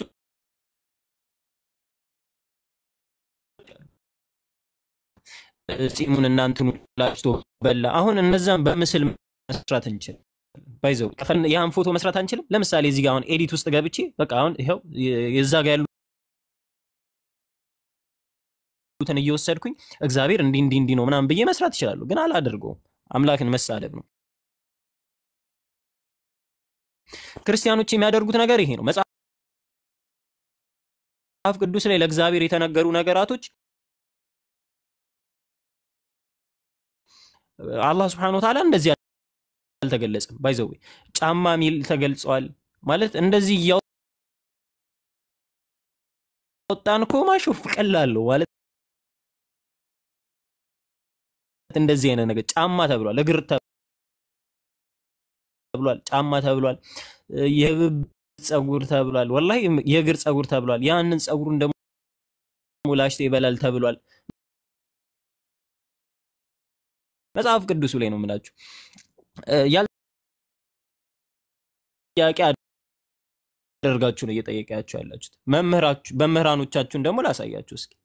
እስኪ መምህራኖቹን ላሳያችሁ። ስሙት። ያ የእግዚአብሔር ለምሳሌ አይኖች አሉት፣ ጆሮዎች አሉት፣ እግሮች አሉት እንደዚህ የተባለው ምሳሌያዊ አነጋገር ነው ብለው የሚጠቅሱ የቤተክርስቲያን ሊቃውንት አሉ። ቅዱሳን ሆነው እንደዚህ የሚናገሩ አሉ። ለእግዚአብሔር አይን ጆሮዎች አሉት ተብሎ የሚገለጸውን ምሳሌ አነጋገር ነው ብለው የሚፈቱ አሉ። ግን ተመልከቱ ቀጣይ። ሁለተኛ ደግሞ አይ ምሳሌ ሳይሆን አለው። ለምሳሌ አይን አለው፣ ጆሮ አለው፣ እግር እንደዚህ አለው፣ ግን አይመረመርም የሚሉ ለምሳሌ ሰለስቱ ምዕት በሃይማኖተ አበው ይሄን ያነሳሉ። ቅዱስ አትናቴዎስም ይሄን ያነሳል። በእኛ ትርጓሜ ኦሪት ዘፍጥረት ትርጓሜም ይሄን ያነሳል። መልክ አለው ስለሚል ማለት ነው። መልካ ስላሴ የሚልም ድርሰት አለ እንደምታውቁት። በዚያ ላይም ይሄ በጉልህ የተነገረ ነው። ሌሎች ሊቃውንቶችም ይህንን በስፋት ያስተምሩታል። አይን፣ እጅ፣ እግር አለው፣ ግን አይመረመርም፣ አይታወቅም፣ በቅርጽ አይለካም። እግዚአብሔር አይን አለው ሲባል በምሳሌ ብቻ አይደለም ያያል ለማለት ብቻ ሳይሆን አይን አለው፣ ግን እንዴት እንደሆነ አናውቅም። በኢትዮጵያ ኦርቶዶክስ ተዋሕዶ ቤተክርስቲያን በነገራችን ላይ በጸና ያለው ብዙዎቹ ሊቃውንት የሚያስተምሩት ይህንን ትምህርት ነው። በኦርቶዶክስ ቤተክርስቲያን ጣና ያለው ወይም ደግሞ ብዙዎች የሚቀበሉት አስተምሮ ይሄ ነው። አትናቴዎስ የገለጸው የመሳሰሉት የገለጹት አስተምሮ ይሄ ነው ይላል። አሁን እዚህ ጋር ቁመን በጣም እኮ ነው አሁን እንደነሱ አሁን እያስወረዱን እንዳሉት እንውረድ ከተባለ የምር ነው የምላችሁ። አሁን በጣም መጽሐፍ ቅዱስ ላይ ከተገለጸው አንፃር ነው የምላችሁ። ጥቂት ነገር ነው የተገለጸው ቁርአን ላይ እንደዚህ ስለ አላህ Subhanahu Wa Ta'ala ይሄ አካል ምናምን ተብሎ የተገለጹት ነገራቶች ማለት ነው። በጣም ጥቂት ነገራቶች ናቸው። መጽሐፍ ቅዱስ ላይ ካለው አንፃር ብናየው በጣም አሁን ሃይማኖተኛ ነን፣ ግን እንውረድ ከተባለ እኔ አሁን እዚህ ጋር ዝም በየፒክሳርት ውስጥ ገብቼ ኤዲት ውስጥ ገብቼ እግዚአብሔር እንዲህ ነው ይኸው እዚህ ጋር ጺም አለው ይላል፣ እዚህ ጋር ላሽቶ በላ ይላል። ለምሳሌ በኋላ አሳያቸዋለሁ እንደዚህ አይነት ነገራቶች። ግን ስዬ ማሳየት አልፈልግም። በቃ አሁን ይሄ የቤተ ክርስቲያን አስተምሮ ነው፣ የክርስቲያኖች አስተምሮ ነው። እግዚአብሔር መለኮታዊ አካል አለው ምናምን ተብሎ መግለጽ ማለት መለኮት የሚባለው ደግሞ ምንድነው? መለኮት የሚባለው ምንድነው? ልክ ኢብራሂም መለኮትን አሳየነው ሲል ምን ማለት ፈልጎ ነው? አሁን ከአማርኛ መዝገበ ቃላት ራሱ መለኮት የሚባለው ሁለት አይነት ትርጉም አለ። መለኮት የሚባለው ሁለት አይነት ትርጉም አለ። እሱም ምንድነው? አንደኛው ንግስና ነው። ንግስና የሚል የአማርኛ መዝገበ አለቃ ኪዳነ ወልድ ክፍሌን ብትመለከቱት ገጽ 594 ላይ እስከ 95 ስለ መለኮት ሲያብራራ መለኮት የሚባለው ንግስና የሚል ትርጓሜ ያለው ወይም ደግሞ አምላክነት የሚል ትርጓሜ ያለው። አዛጌ ኢብራሂም የተመለከተው መለኮት ምንድነው ሲባል የሰማይና የምድርን የአላህ Subhanahu Wa Ta'ala ንግስናን አስመለከት ነው እያለ ያለው እንጂ ይሄ መለኮት የሚባለው ሊትራሊ ያስቀመጠው ብሎ እያስቀመጠ አይደለም። አሁን መዝገበ ቃላትንም እንኳን አገላብጦ ካለ ማየት የመጣ ችግር ነው አሁን እየጠየቁ ያሉት ጥያቄዎች ማለት ነው። እና አላህ ምንድነው ሲባል ቀጥታ ልንመልስ የምንችለው መለኮት ነው። አላህ Subhanahu Wa Ta'ala ምንነትን ጃቢርም እያለው እንደነበረው ምንድነው ሲባል ምንነትን ታሳቢና ወብ ያድርገው የመጣ ጥያቄ ስለሆነ መለኮት እንለዋለን። ግን ምን አይነት ነው ሲባል አይታወቅም። ከውንያው እንዲ ነው አንልም። ነገር ግን አላህ Subhanahu Wa Ta'ala ስለራሱ ይገለጻቸዋል። ለምሳሌ ያያል ብሏል። እይታው እንዴት ነው? እንደኔና እንደናንተ ነው? አምላክ ኃያል ነው እንላለን። ኃይል አለው አምላክ ኃይል አለው። ልክ ጉንዳን ኃይል እንዳላት ነው ጉንዳን ከአንድ ቦታ አንድ ቦታ ፍርፋሪዎችን የምታመላልስበት ኃይል አላት። ልክ እንደዛ እናመሳስለዋለን? በፍጹም አይደለም። ለመጨረሻ ንግግሬ ደግሞ ለመቋጫ ያህል ምናገረው ነገር እግዚአብሔር መንፈስ ነው ብቻ እንኳን ብላችሁ ብትይዙ እዚህ ጋርም ከጥያቄው እንኳን አታመልጡም። አሁን ያሳዩዋችሁን ማስረጃዎች ሁሉ ተውትና አሁን ያሳዩዋችሁን ማስረጃዎች እንዳለ ተውትና እግዚአብሔር መንፈስ ነው ብቻ ብትሉ እንኳን አሁንም እናንተ በጠየቃችሁ ተመልሶ ወደ እናንተ ስታንዳርዱ መምጣቱ አይቀርም። እንዴት ሲባል መላእክቶችም መንፈስ ናቸው ተብሏል። ስለዚህ እግዚአብሔር መልአክ ነው ማለት እንችላለን። እግዚአብሔር ምንድነው? ይሄ ሰው ልጅ የተፈጠረበት ይሄ ንጥረ ነገሩ መንፈስ የሚባለው ነገር ነው ማለት እንችላለን። እንደዛ ብለን ጥያቄ እንጠይቃለን። ወይም ደግሞ ዳመና ነው ምናምን እያልን እንሄዳለን። ይሄ ማይታይ የሆነ እኛ ምን ነው ያላ የሆነ ምንም ነገር ህልውና የሌለው ምናምን ብለን ልንሄድ ነው። ስለዚህ አላህ Subhanahu Wa Ta'ala ረቂቅና ምጡቅ ነው በሚለው ከሆነ መንፈስ የሚለው የተረጎማችሁት አው አላህ ረቂቅ ነው ብለን እንላለን። ነገር ግን ይሄ የምትሉትን መንፈስ የሚለው ፍጡር ነው፣ ለሱ የሚገባው አይደለም። አካልም ሲባል ቦዲን አስባችሁበት ከሆነ አላህ Subhanahu Wa Ta'ala ለይሰ ከሚስሊ ማንንም አይመስልም ተብሎ ተቀምጧል። ምንም አይመስልም ብሎ አላህ ቁርአን ላይ ያስቀምጦልናል። ስለዚህ በዚህ መንገድ ይፈታል ነው። በጣም የወረደ ጥያቄ ነው ሲጠይቁ የነበሩት። እሺ አባረዘምኩት አፉ በሉ።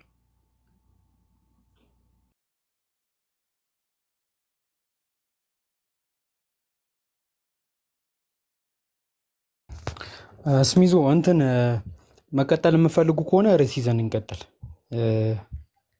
አይሻልም? ሐሳብ ካላችሁ ይጨምሩ። እንደው ሐሳብ የሚፈልገው ነገር አይደለም ይመስልኝ። ሀጂ አሉ። ሰላም አለይኩም ሀጂ። ወአለይኩም ሰላም ጃ፣ እንዴት ናችሁ? ስሚዞ አልহামዱሊላህ። እንዴት ነው? እንትን ላይ እስቲ አተኩረው ይናገሩ። አላህ እንዲነኝ ሲል እነዛ ነገሮች ተቀላላ ከየትኛውም ነገር ጋር ምሳሌ እንደሌለውና ቢጤ እንደሌለው ላይ እሱን የሚመሳሰል ነገር እንደሌለ እሱ ላይ አጽንተው ይሄዱበትና እንትን ይበሉ።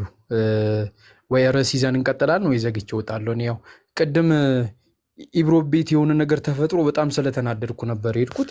ኤኒሃው እንትን እንበል እንደሱ አድርጉ። እሱ ላይ እንትን በሉና ብዙም እንትን አትበሉት፣ ትኩረት አትስጡት። እንደዛ አድርጉና ሂዱበት አጂ። ከዛ ወይ እንትን ርዕስ ይዘን እንቀጥላለን። አው ስሚዞ ጀዛከላህ። አሁን ጥሩ ፖይንቶችን እኮ በደንብ አንስቷል። በነገራችን ላይ የኢስላሚክ ቴዎሎጂ ላይ ያለው የአምላክን ጽንሰ ሐሳብ ጫፉ ላይ ማንም አይደርስም። ጫፉ ላይ ማለት ነው ማንም አይደርስም። ጥርት ያለ ኩልል ያለ የሆነ ሐሳብ ኢስላሚክ ቴዎሎጂ ላይ ብቻ ነው የሚገኘው፣ ሌላ ቦታ ላይ አይገኝም። ለዛ ነው አሁን የኛ እንደዚህ በጣም እንትኑስ ገብተናል። ስለዚህ አትሊስት እስቲ እነሱም ጋር የሆነ ነገር አለ ብለን እንፈትሽ አይነት ፖይንት ካልሆነ በስተቀር ፖይንቱ ያለው ምንድነው? በቃ ማለት የራስህን ፖይንቶችን ማስረዳት ሲያቅትህ ዋና ዋና የምትላቸውን እምነቱ የተመሰረተበትን ዋና የሚባሉ እምነቱ የተመሰረተበትን ዋና የሚባለውን ነጥቦች ማስረዳት ሲያቅትህ ግዴታ ማድረግ ያለብህ ምንድነው? አትሊስት ወደ እስልምናው ገብተህ እናንተም ጋር ተመሳሳይ ችግር እኮ አለ፣ ስለዚህ እነዚህን ችግሮች እስቲ እናንተም ፍቱ የሚል ፖይንት ላይ ከመሄድ ውጭ ሌላ አማራጭ የለህም። ግልጽ ነው። ለምሳሌ ወደ ነጥቡ ከመግባታችን በፊት አምላክ ብለው የያዙትን አካል እንኳን አምላክ አይደለም ብለን እኮ የምንሞግተው በራሳቸው መጽሐፍ ነው። ለምሳሌ የኢየሱስን አምላክነት አምላክ ነው ወይስ አይደለም በሚለው እኮ ቁርአንን ይዘን ብቻ አይደለም መጽሐፍ ቅዱስን ራሱን መጽሐፍ ቅዱስ በመያዝ አምላክ አለመሆኑን ብዙ ሙግቶችን ታያላችሁ አይደል እንዴ? ብዙ ሙግቶችን ከመጽሐፍ ቅዱስ ማን አምላክ እንዳለው አምላክ ብለው የያዙትን ኢየሱስን አምላክ አለመሆኑን ለማሳየት ራሱን መጽሐፍ ቅዱስ ተጠቅመን እንሞግታቸዋለን። ግልጽ ነው። እስቲ እስካሁን በታሪክ ደረጃ ቁርአንን ይዘው አላህ አምላክ አለመሆኑን ሊያስረዱ የሞከረ አንድ ሰው ታውቃላችሁ? አንድ ሰው ቁርአንን ይዛችሁ አላህ አምላክ አለመሆኑን ልትሞግቱ ማለት ነው? የለም። ለምን? በግልጽ ስለተቀመጠ። አንድ ራሱን ጤነኛ ብሎ የሚያስብ የአፖሎጂቲክስ ክርስቲያን የሆነ ሰው መጥቶ በቁርአን መሰረት አላህ አምላክ አይደለም ኑ ለሞግታችሁ ብሎ አይመጣም። ለምን? ያውቀዋል። ድፍን የሆነ ማስረጃዎችና እስኪ በቃው ድረስ ግልጽ የሆኑ ማስረጃዎች እንዳሉት ያውቀዋል። አይነጋገርም፣ እዚህ ላይ አይነጋገርም። ግልጽ ነው። ስለዚህ የአምላክ ሐሳቦት ላይ ማን ጥርት ብሎ የተቀመጠ ወይ ደግሞ ጥርት ያለ ነገር ማን ላይ አለ? እስልምና ላይ ጫፉ ላይ አይደረስም። ጫፉ ላይ እንኳን አይደረስም። ግልጽ ነው። ስለዚህ ያለው አማራጭ ምንድነው? ኢንዲቴል እስቲ ገባ ብለን ደግሞ እስቲ በቃ በቁርአን መሰረት አላህ አምላክ ነው። እሺ ኦኬ፣ የትም መሄድ አንችልም እዚህ ላይ። እስቲ አላህ ምንድነው የሚለውን ደግሞ እስቲ ገባ ብለን ጫን ብለን እዛ ላይ ምን ፈትፍት። ለምን? ግልጽ የሆነ የተቀመጠ ነገር አለ። ግልጽ የሆነ አላህ አምላክ ነው፣ ብቸኛ ነው፣ አንድ ነው የሚል ነገር ተቀምጧል። አያዋጣም። ሌላ ነገር አያዋጣም። ቁርአን ላይ ወዲያ አያዋጣም። ስላሴ ብለህ ያስከው ሶስትም አንድም ነው፣ አንድም ሶስትም ነው ብለህ ያስከው የተለያዩ ጥቅሶችን እያገጣጠምክ ካልሆነ አይሰራልህም። አታመጣም፣ በግልጽ አታመጣም። የኢየሱስን አምላክነት አንዴ በስጋ አንዴ በፍጡር አንዴ በመለኮት እያልክ ከሆነ ጥቅስ ጋር እያገጣጠምክ ካልሆነ በስተቀር አታመጣው፣ አይመጣልህም። ለዛ ነው መጽሐፍ ቅዱስን ይዘው ኢየሱስ አምላክ አይደለም ያሉ ክርስቲያን ባዮች ብዙ ሴክቶች አሉ። ለምን? በግልጽ የተቀመጠ ነገር እንደሌለ ያውቃል። ራሳቸውም ያውቁታል ራሳቸው። ቁርአንን ይዞ አላህ አምላክ አይደለም ያለ የኢስላም ሴክት አታመጣም፣ አታገኝም፣ አይኖርም ወደፊት ጭንቅላቱን ካላጣ በስተቀር ማለት ነው። ስለዚህ ያለው አማራጭ ወደ ቁርአኑ ትገባለህ። ከዛ በኋላ ደግሞ አላህ ምንድነው? እኛ ሙስሊሞች በጣም ከምንኮራበት ነገር አንዱ ስለ አምላካችን የምንናገረውን ነገር ከተነገረን ውጪ አንጨምርም አንቀንስም። ስለ አምላካችን ካልተነገረን ነገር ውጪ አናውቀውም ለማለት በልቡ ሙሉነት ነው የምንነጋገረው። ደረታችንን ነፍተን በዚህ ጉዳይ ላይ አናውቅም ለማለት ልበ ሙሉ ነን፣ በደንብ ማለት ነው። እንዳንተ ስላሴ እንዳልከው አንዴ በጨረቃ አንዴ በእንቁላል አንዴ በዛፍ ምሳሌ አንሰጠውም። ለምን? ባልተነገረን ነገር ላይ አናቅም ለማለት ልበ ሙሉ ስለሆነን ማለት ነው። ልበ ሙሉ ነን። ሶኛ ስለ አላህ Subhanahu Wa Ta'ala ለመናገር ምንድነው ቤዛችን ስንል እንደምታውቁት ስለ አንድ ነገር ለመናገር ሶስት ነገሮች ያስፈልጋሉ። አንደኛው አላህን ማየት ያስፈልጋል። አንዱን አምላክ ራሱን ማየት ያስፈልጋል። ስለ አንድ ነገር እንድትናገር አንዱን አምላክ ማየት ያስፈልጋል። አላህን ደግሞ ያየ የለም፣ ማንንም ያየ የለም። ኦኬ፣ አንደኛው መስፈርት ውድቅ ሆነ ማለት ነው። ሁለተኛው ደግሞ ስለዛ ስለምታወራለት ነገር ኤግዛክትሊ ምሳሌ ልታገኝ ይገባሃል። እኛ ደግሞ የአላህ ምሳሌ ቢጤ የለውም ብለን ስለምናምን ለአላህ ደግሞ ምሳሌ የለውም። ሶ እኛ ስለ አላህ መናገር የምንችለው የመጨረሻው አማራጫችን ምንድነው? ስለዛ ነገር የተነገረ እውነተኛ የሆነ ማስረጃ ያስፈልጋል። እውነተኛ የሆነ ስለ አላህ ማውራት የምንችለው አላህ ስለራሱ የነገረንን ነገር አላህ ስለራሱ የነገረንን ነገር ብቻ ነው። አሁን እኛ ጋር እጃችን ላይ ያለው ማለት ነው። እጃችን ላይ ያለው አላህ ስለራሱ የነገረንን ነገር ስለራሱ የነገረንን ነገር በሐዲስና በቁርአን ተቀምጦልናል። እሱም ብቻ ነው የምናስተጋባው። በራሳችን አንጨምርም አንቀንስም። አንድ ፊደል መጨመር አንችልም፣ አንድ ፊደል መቀነስ አንችልም። ራሱ ካለው ማለት ነው። ለምን? ከራሱ በላይ እኛ ስለማናውቅ ማለት ነው። ስለ አላህ Subhanahu Wa Ta'ala እኛ አናውቅም።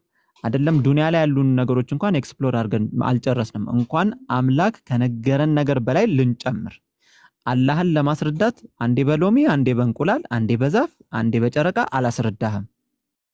የተቀመጠውን ነው ማሳየህ። ይሄው አላህ እንዲህ ብሏል ነው የምልህ። አይ እንዲህ ነው ስትለኝ ቁርአኑ ላይ ካልተቀመጠ ወይ አላውቅም ነው የምልህ። ለምን? ስለ አምላኬ ነው የጠየቀኝ። ስለኔ አልጠየቀኝም። ወይ ስለ ሳይንስ አልጠየቀኝም። ምናልባት እንዲህ ሊሆን ይችላል ብዬ አልፈላሰፍብህም። ለምን? ስላልተነገረኝ። ይህንን ስንል ደግሞ በኩራትና በድፍረት ነው የምንለው እንጂ የሃይማኖታችን የሆነ ያልተሟላ የሆነ የተጓደለ ነገር ሆኖ አይደለም። ለምን? እመኑ የተባለው በዚህ ነገር ነው፣ በዚህ እናምናለን ማለት ነው።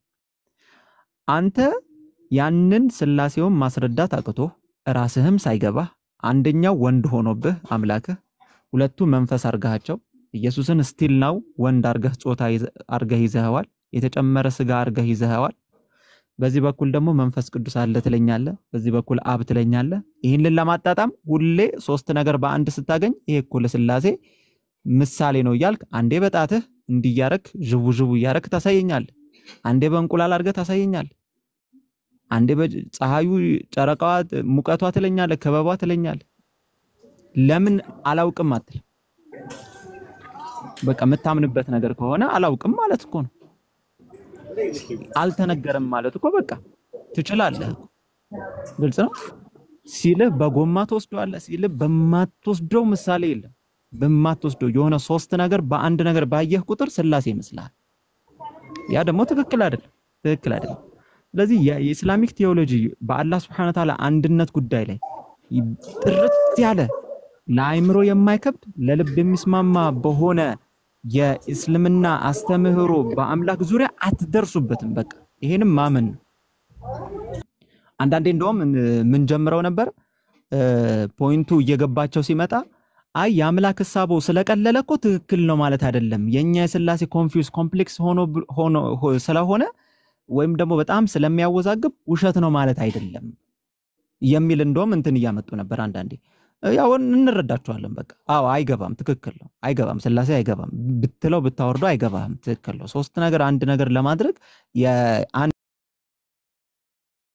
ትንሽ ፊደል የቆጠረ ሰው ይሄን ነገር ለማስረዳት ይቸግራል። ዝም ብለህ እመም ብላይንድሊ ፌዝ በለው እንጂ አያዋጣህም።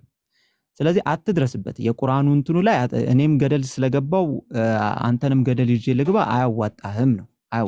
አትችለውም። ኢስላሚኩ ላይ ያለው ማለት ነው። ስለዚህ ለይሰ ከሚስሊሂ ሸይ አላህ Subhanahu Wa Ta'ala ምንም የሚመስለው ነገር የለም። ምንም የሚመስለው እሱን የሚመስለው ምንም ነገር የለም ተብለሃል። whenever የሆነ ነገር በጭንቅላት ስታስብና ይሄ አላህ ነው ስትል እንደውም አይደለም ማለት ነው። ለምን? ለይሰ ከሚስሊሂ ሸይ ተብሏል። አላህን Subhanahu Wa Ta'ala የሚመስሉት ምንም ነገር የለም። መለኮታዊ የሆነ የተጠቀሱ ለአላህ Subhanahu Wa Ta'ala የጸደቁ ነገሮች አሉ ወይ? አዎ አሉ። እነሱን እናጸድቃለን። እንዴት ካልከኝ በኩራት ደረቴን ነፍቼ ይሄ እኮ ቁርአን ላይ አልተገለጸልንም አላውቅም እልሃለሁ። በቃ አንተም በዛ መልኩ ምሳሌን ከመስጠት ተቆጠብና በቃ ስላሴ ነው አናውቅም ብለህ ደምድመህ ወይ ተከራከር። ካልሆነ አይሆንም በቃ። ስለዚህ በአላህ Subhanahu Wa Ta'ala አንድነት በምንነቱም በማንነቱም አንድ መሆኑን ማወቅ ግን ለሁሉም ቀላል በግልጽ የተቀመጠ ለአይምሮ ራሱ የሚገባና የሚስማማ ልብህ ላይም የሚቀመጥ ነገር መሆኑን ግን እንዳትረሳው። በቃ የትም አታገኘውም። ይሄንን ትምህርት የትም አታገኘውም። ከኢስላም ውጪ የትም አታገኘውም፣ አትደርስበትም። በግልጽ የተቀመጠ ለዛው በግልጽ 10 የተቀመጠ ብቸኛ ነው፣ እሱም ብቻ አምልኩት፣ አንድ ነው፣ ብቸኛ ነው፣ አታገኘውም የትም ማለት ነው። ስለዚህ ይሄንን ትሪኒቲውን ማስረዳት ሲከብድህ ተውሂድ ላይ መተህ አላህን ስትፈልገው ከአንድ በላይ ለማድረግ መጣር፣ ስትፈልግ እንደዚህ ቦዲ ፓርት እያልክ ልመጣር አያዋጣህም ነው። እና ኢንሻአላህ በዛው ቀጥሉ ወንድሞች።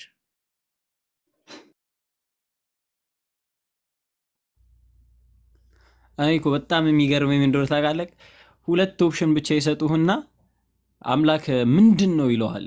ከዛ አሁን ዛሬ ያየሁት ነገር ያ ነውና ወይ መንፈስ ነው ማለት አለበት ወይ ደግሞ የሰው አካል የያዘ ፍጡር ነው ማለት አለበት። ወነዑዝ ቢላህ እና እንደዚህ ሁለቱም ማለት አለበት። በቃ መንፈስ ነው ካልክ በቃ ይሄው መጽሐፍ ቁርአን ላይ እንደዚህ ሚል የለም እንዴ ሲጀመር ኮንሰፕቱን እኮ አንቀበለው። ይሄ መንፈስ የሚለው ሳውት ላይ እኮ ጥያቄ ያለብን ሰዎች ከሆነና መንፈስ ነው ብላችሁ ካመናችሁ ጥያቄ እናነሳለን። ይሄ ጥያቄ ያለብን ሰዎች ጭራሽ መንፈስ ነው እንድንልላቸው ይጠብቃሉ። ከዛ ያንን ካላልን ወይም ደግሞ ፍጡር ነው ካላልን አምላካችንን አናቀው። በጣም በሚገርም ሁኔታ ጃቢር በጣም ያሳዘነኝ ጥያቄ ለመጠየቅ ሲል ሲደርቁበት አላቅም ሲል በጣም ደረቁበት። ታውቃለህ የሆነ ኬቲዝም ጋር እንዴት ነው የምትበል ድርቅ ሲሉበት ከዛ አላቅም በቃ ጠይቄ እመጣለሁ በቃ ምናምን በደንብ አድርጎ አስረዳቸው። በቃ ጠይቄ እመጣለሁ አለማወቅ ነው አይደል ምናምን ብሎ አስረዳቸውና አሁን ልጠይቅ ነው ብሎ ፋሲል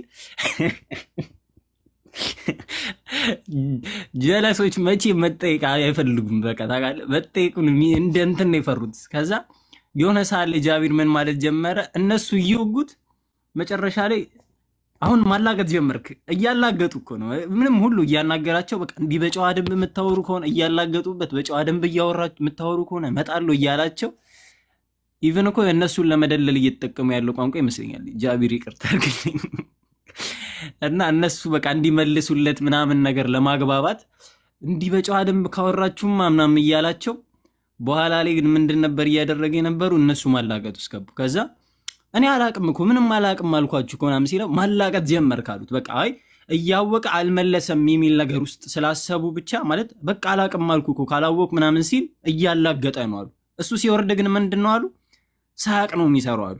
መጀመሪያ እኮ ገብቷቸዋል እየመለሰላቸው ያልሆነው እያላገጠ ነው በሚል ስሜት ውስጥ ነበሩ።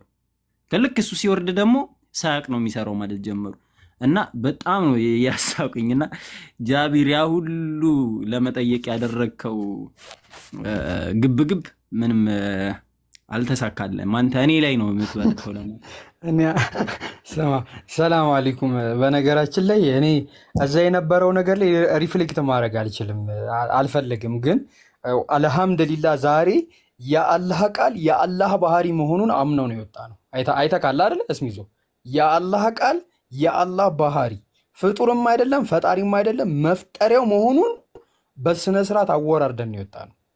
እና አንድ ነገር ልንገራችሁ አልহামዱሊላህ ማለት ነው።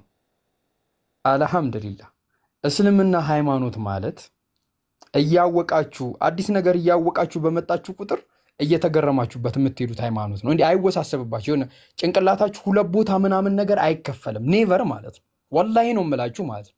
ሰው እስልምና ለመረዳት ጭንቅላት ነው የሚያስፈልገው። በቃ ጭንቅላቱ የሚያስመረምር የሚያስተነትን ከሆነ ይገባዋል። ክርስትናን ግን ለመረዳት መንፈስ ነው የመንፈስ መገለጥ ነው የሚያስፈልገው። ለሊት 9 ሰዓት መነሳት ምናምን መጸለይ ገለጥልኝ ምናምን በጭንቅላት አይሆንም። ወላሂ ነው የምላችሁ ማለት ነው። ሲወራ የነበረው ነገር ጠቅላላ ማለት ነው እያንዳንዱ መልስ ተመልሶላችኋል። እያንዳንዱ መልስ ማለት ነው ምን ሲቀር ከቁርአን አንስቶ የጠየቀኝ ጥያቄ ነው አንበቤው አላቅም እጠይቃለሁ ይመለስልኛል ችግር የለውም እንጂ አንዱ ጥያቄ ሲመለስላቸው ወደ ሌላ ነገር ይሄዳሉ። አንዱ ጥያቄ ሲጠይቃቸው ወደ ሌላ ነገር ይሄዳሉ። አንድ ጥያቄ በጠይቃቸው ደስ ይለኝ ነበር መጠየቅ አልፈለጉ። ግን አሁንም የምነግራችሁ ነገር እኔ ከክርስትና ወደ እስልምና የመጣው ሰው ነኝ። ክርስትና ላይ በደንብ አውቀዋለሁ ስለ እግዚአብሔር። እኛ ሃይስኩል እያለን የምንከራከርባቸው አንድ ነገር ነበር። ለምሳሌ እግዚአብሔር ሁሉን ነገር ማድረግ ይችላል ወይስ አይችልም? ሁሉን ነገር መሆን ይችላል ወይስ አይችልም? የሚባይ ሁሉን ነገር መሆን ይችላል እንደ እግዚአብሔር ብለን እንከራከራለን። ግን ምንድነው መልሱ? የዛን ጊዜ በነበረን ጊዜ አይ አትመራመሩ እንዳንቀጸፍ ሙሉ የሆነ መልስ የለው። እንዳያችሁት እግዚአብሔር ሁሉን ነገር ማድረግ ይችላል ብላችሁ ጠይቃችሁ ለዚህ መልስ ምንም መልስ የላችሁም። ይሄ መልስ ያለው እስልምና ነው። ወላሂ ነው የምላችሁ ማለት ነው። ምናልባት ክርስቲያኖች ካሉ ይሄንን መልስ ከእስልምና እየኮረጃችሁ እናንተ ለሚጠይቋችሁ ሰዎች መልሱ። ወላሂ ነው የምላችሁ ማለት ነው። አምላካችን አላህ በአስኮኝነቱ ላይ ሆኝነት የለበትም። የሆነ ከዕለታት አንድ ቀን ተነስቶ የሆነ የሚሆነው ነገር የለም። ምክንያቱም የሱ እንትን የሚደረግ አምላክ አይደለም፣ አድራጊ ነው። አምላካችን አላህ አድራጊ ነው እንጂ በባህሪው ተደራጊነት የለበትም። አስኮኝ ነው እንጂ ሆኝነት የለበትም በባህሪው። የሚሆን ከሆነ ታዲያ ምኑን አስኳኝ ሆነ? አሁን ሁለት ነገር አለ። ፈጣሪና ፍጡር አለ። ፈጣሪና ፍጡር ማለት በባህሪም ሆነ በመንስኤ በውጤትም ሆነ በአይነት በጣም የተለያየ ነገር ነው። ፈጣሪ ይፈጥራል፣ ፍጡር ይፈጠራል። ፈጣሪ ፍጡርነት ሊኖርበት አይገባም። ፍጡርነትስ ቢኖርበት በፐርሰንት ነው የሚኖረው ወይስ ተቆርጦ ነው የሆነ አካሉ ፍጡር የሚሆነው? ይህ ጭራሽ የማይስማማ ሀሳብ ነው። ይህንን አሁን ሀሳብ እኔ እኮ በነገራችን ላይ ፍጡር ነኝ ፈጣሪም ነኝ ብላችሁ ላይክ እንዴት ነው የምትረዱት? ኢት ዳዝ ናት ሜክ ሴንስ። ግን በምን ልትረዱት ትችላላችሁ ተባላችሁ? እኛ እንደተባል ነው ማለት ነው። ወይ አትመርምሩት፣ ይደነቃል እንጂ እኮ አይመረመርም ትባላላችሁ። ወይ ደግሞ ተው እንዲህ አትበሉ ተብላችሁ እንትን ትባላላችሁ። ወይ ደግሞ በመንፈስ ይገልጽላችኋል ትባላላችሁ። ወይ ደግሞ ይህን ጥያቄ ባነሳችሁበት ቅጽበት እናንተ እኮ የተፈላሰፋችሁ ናችሁ ተብላችሁ በኩርኩም ትባላላችሁ። እስልምና ላይ ግን ስትመጡ ነው ይህንን ነገር አጥርቻለሁ። ወላሂ ነው የምላችሁ ማለት ነው። አላህ ፈጣሪ ነው። በፈጣሪነቱ ላይ ፍጡርነት የሚባል ኢንግሪደንት የለም። በቃ አላህ አምላካችን ምንም አይነት አምሳያ የለውም። እሱን የሚመስል ቢጤ የለውም። በአንድነቱ ላይ ሁለትነት የለም። አላህን የሚመስል እኮ ሌላ ፈጣሪ አለ የምንለው ሌላ አላህ የለንም። ወይ ይሄ ፀሐይ እኮ አላህን ይመስላል ክብነቱ አያችሁታ ብርሃኑን የምንለው አምላክ የለንም። አላህ ምን አለን? በምንም አልመሰልም አለ። አውት ኦፍ በቃ እኛ በማይንዳችን ከምናስባቸው እኔ አሁን እስሚዞ እግሩ ስንት ቁጥር እንደሆነ አላውቅም። ስለዚህ አልነገረኝም፣ አልገለጸልኝም። የማላውቀው ነገር አለ። አላህ ደግሞ እሱ ራሱን ብቻ ሳይሆን እኛ በአእምሮአችን አውቀን የምንጨርሳቸው ነገሮች አሉ አይደል? አካበን የምንጨርሳቸው ነገሮች አሉ። ስለ ዩኒቨርስ ሊሆን ይችላል፣ ስለ ዓለም ሊሆን ይችላል፣ ስለ ብዙ ነገሮች ሊሆን ይችላሉ አይደል? ከነዛ ነገሮች ራሱ የወጣ ነው፣ አውት ኦፍ ነው። በእነዚህ ነገሮች ራሱ እስቲ ፍጡርን ማለት ነው ፍጥረታትን እያንዳንዱን ነገር አውቀን ብንጨርስ ብናቃቸው በየትኛውም አላህ አይመሰልም። በየትኛውም እኔ አልመሰልም ማለት አያቸው። ከዚህ አውት ነው። ይህንን ነገር እስልምና ላይ ተረድተናል። የሚገርማቸው አላህ በምንም ነገር አይመሰልም። በምንም ነገር አላህ ያያል። ገባችሁ አይደል? እንደኛ የተድቦለቦለ አይን አለው እንደዚህ አይደለም። እኛ ማናቀው ነገር አለ። አንዳንዴ አላህ እንደዚህ እኮ ነው ምናምን ብሎ ለመጠየቅ መጀመሪያ ሁሉን ነገር ምን ብሎ መጨረስ አለብን? አውቀን መጨረስ አለብን። አውቀን ደግሞ በምን ይመጣልልን? አንደኛ በመንካት፣ ሁለተኛ በመስማት፣ ሶስተኛ ደግሞ በማየት። እኛ ደግሞ ባውንደሪ ላይክ ባውንድድ የሆንን ሰዎች ነን። በስፔስ እና በታይም ባውንድድ የሆንን። ከዛ ውጭ ያለውን ነገር አናውቅም። ከዛ ውጭ ያለውን ነገር እንዳናይ ማየት አንችልም። እዚሁ ነን። አያችሁ፣ መውጣት አንችልም። አላህን አሁን ለምሳሌ አንድ ሰው አላህን አሳየን ቢለኝ ኦኬ አሳያለሁ፣ ግን ሂድ አርሽ ላይ ነው የምለው። ሂድ ከሰማይ ውጣና ሂድና ፈልገው ነው የምለው። መውጣት ይችላል ወይ ነው ጥያቄው። ማየት ይችላል ወይ ነው ጥያቄው። ኖ አንችልም፣ ተወስነናል። ስለዚህ የማናቀው ነገር አለ ማለት ነው። ስለዚህ የማናቃቸውን ደግሞ የሩቅ ምስጢሮች አላህ ምን ብሎናል? ነግሮናል። እንዲህ ነው ብሎ ነግሮናል። ይበቃቸዋል ብሎ ያስበውን ቢያውቁ ይገባል ብሎ ያሰበውን አላህ ነግሮናል። የነገረንን በነገረን ልክ እንናገራለን። ወላሂ ይሄ ደግሞ ሙሉነት ነው። ወላሂ ነው የምላችሁ ማለት ነው። እውነት መጣ ቪዲዮ ፖስቷል። በጣም ቆንጆ ቪዲዮ ፖስቷል። እየገባችሁ ኮፒ ሊንክ አድርጉለት። በትልቁ ያረኳል እውነት መጣ የሚለውን አካውንት የፖስተውን ቪዲዮ መጀመሪያ እየገባችሁ እንትን በሉ እና አላህ ምሳሌ የለውም። ወላሂ ነው የምላችሁ። አላህ ሩህሩህ ቢሆን አዛኝ ቢሆን ማለት ነው በማንነቱ ላይ አይደራደርም። አላህ ስለኛ ሩህሩህ ስለሆነ ስለኛ አዛኝ ስለሆነ ሰው ሆኖ አይመጣም ወደ ምድር። ኔቨር ኢዝ ናት ገና ሃፕን ብሮ፣ መቼም አይሆንም። አላህ ለኛ ስላዘነ ሩህሩህ ስለሆነ ማለት ነው መጥቶ አብሮክ ብዬ አይጫወትም። ሀቢቢ መጥቶ ለአንተ ብዬ ቁም ኖ አይልም። የለ ሀቢቢ የለም። እንዲህ በአላህ ውስጥ የለም። በቃ ገባችሁ? ይሄ ነገር ግን ካለ አላህ አምላክነቱ ያበቃል። እኔ ክዳለሁ። ገባችሁ አይደለ? እኔ የማመልከው አምላክ እንደዚህ አይነት ባህሪ የለበትም። በቃ ፈጣሪ ነው። በቃ በፈጣሪነቱ ላይ የተብቃቃ ሙሉ የሆነ ነው እንጂ የሆነ ፍጡር ሆኖ ከአንተ ጋር ጀለስ ኖ፣ እንደዚህ አይነት ፈጣሪ የለን። ሩህሩህነቱን፣ አዛኝነቱን፣ ፍቅሩንም በዚህ አይደለም ይገልጽልን። ስንት ፍቅር የሚገለጽበት መንገድ አለ። ስንት አዛኝነትን የምታሳዩበት መንገድ የለም እንጂ አላህ ሩህሩህነቱን ለአንተ ቅርብ መሆኑን ለመግለጽ አብሮክ ቲክቶክ መጥቶ አይጠቀምም። ሀቢቢ የላ እንደዚህ አይደለም። ኔቨር ኢዝ ናት ገና ሃፕን። ይሄ ፍቅር አይደለም ነው፣ ያጠራጥራል። አላህ እንደዚህ አይነት ነገር የለበትም። ሙሉ የሆነ እንደዚህ አይነት ባህሪ ያለው አምላክን እኛ እናመልካለን። አልহামዱሊላህ ወላሂ ነው የምላችሁ። አልহামዱሊላህ አላህ የለበትም ኔቨር። እሱ ያለውን መልካምነት ያለውን ቅርብ ነገር ለመግለጽ ወላሂ መጥቶ የትምህርት ቤት ጓደኛ ካይሆንም አላህ ኔቨር አይታሰብም ሁላ ሩቅ ነው በጣም ከዚህ ማለት ነው። ስለዚህ አልহামዱሊላህ እኛ አላህ እንዲድረስ ብሎ የነገረን ነገር እናውቃለን፣ ያንን ነገር እንናገራለን። በቃ የነገረን ድረስ ማለት ነው። ይሄ ደግሞ የነገረንን ድረስ የመናገር ደግሞ ችግር የኛ አይደለም፣ የአላህ አይደለም፣ የኛ ችግር ነው። ለምን ሲባል እኔ እንደ ባህሪ ሁሉንም ነገር አዋቂ አይደለም። ሁሉን ነገር አዋቂ በሆንና አላቅም ብል እሺ ችግር ነው፣ ይሄ ችግር ነው። ግን እኔ ሁሉን አላዋቂ ነኝ። ስለዚህ ሁሉን አላዋቂ ነኝ ማለት የተገደብኩ ነኝ ማለት ነው። የተገደብኩ ነኝ ደግሞ እስከምን ድረስ ነው ሲሆን እስከማቀው ድረስ ብቻ። እኔ አሁን ዛሬ በዛሬና በነገ ውስጥ ኢቭን ራሱ በቀድምና በአሁን ውስጥ የተለያየ ዕውቀት ደረጃ ነው ያለኝ። እማቀው ነገር አለ፣ ማላቀው ነገር አለ። አላህ ደግሞ ማወቅ አለባችሁ ብሎ ያሰበው ድረስ እምነታችሁን ይሞላዋል ብሎ ይበቃችኋል ብሎ ያሰበውን ድረስ እሱ ለኛ ገልጾልናል። ግን ደግሞ በጣም ብዙ የሩቅ ሚስጥሮች አሉ፣ በጣም ብዙ ማናቃቸው ነገሮች አሉ። ስለዚህ እነዛን ነገሮች ለምን አላወቅንም ብለን አንጋጋጥ። ገባችሁ አይደለ? ስለዚህ አሁንም እነግራችኋለሁ አላህ ፈጣሪ ነው። በፈጣሪነቱ ላይ ፍጡርነት የለበትም። አላህ አምላካችን ሩህሩህ ነው፣ አዛኝ ነው በጣም ማለት ነው። በጣም እኛን ይወደናል፣ ያዝንልናል። ለኛ ግን የሱን እዝነት ለማሳየት እሱ ለኛ ቅርብ እንደሆነ ራሱን ለማሳየት ራሱን ለመግለጽ ፈጣሪነቱን ትቶ ፍጡር አይሆን፣ ጌትነቱን ትቶ ባሪያ አይሆን፣ ሁሉን አድራጊነቱን ትቶ የተወሰነ ነገር አድራጊ አይሆን፣ አምላክነቱን ትቶ ሰው አይሆን። እኔ የማመልከው አምላክ ፈጣሪ ሆኖ ለኔ ብሎ ፍጡር የሚሆን ከሆነ ፈጣሪነቱ ያበቃል ማለት። እኔ የሆነ ቀን ተነስቼ ፈጣሪ የመሆን የሆነ ነገር የሚረዳኝ ነገር ካለ ፈጣሪ የመሆን ተስፋ አለኝ ማለት ነው። ሶ ዚስ ማች ነው በጣም የምንለያየው ማለት ነው። ኔቨር በቃ በጣም ሩቅ ነን እኛ ወላሂ። አልহামዱሊላህ ማለት ነው ምላችሁ አልহামዱሊላህ። እና ይሄ ነው ያለው ነገር። ፕላስ ደግሞ አሁን ሌላ ምን አይነት ነገር አለ? ምንድነው አላህ ሁሉን ነገር ማድረግ ይችላል የሚባል ነገር አለ እንደነገርኳችሁ ማለት ነው። አላህ ማለት የሁሉ ነገር አስተናባሪ፣ የሁሉ ነገር አስደራጊ፣ የሁሉ ነገር አስፈጻሚ ነው። ገባችሁ አይደለ? አላህ ከዚህ ነገር ወርዶ እሱ ተፈጻሚ አይሆንም። ገባችሁ? ጉዳይ አለ፣ ጉዳዩ የሚፈጽመው አለ፣ ጉዳዩ የሚፈጸመው ደግሞ ጉዳይ አለ። አረዳችሁኛ? አሁን ለምሳሌ እኔ መጥቼ ላይቭ ከፈትኩኝ አይደለ? ከፋቹን እኔ ተከፋቹ ደግሞ ስልኩ ነው። እኔ ዞሬ ተከፋች ልሆን አልችልም። አያችሁ ልዩነት አለ።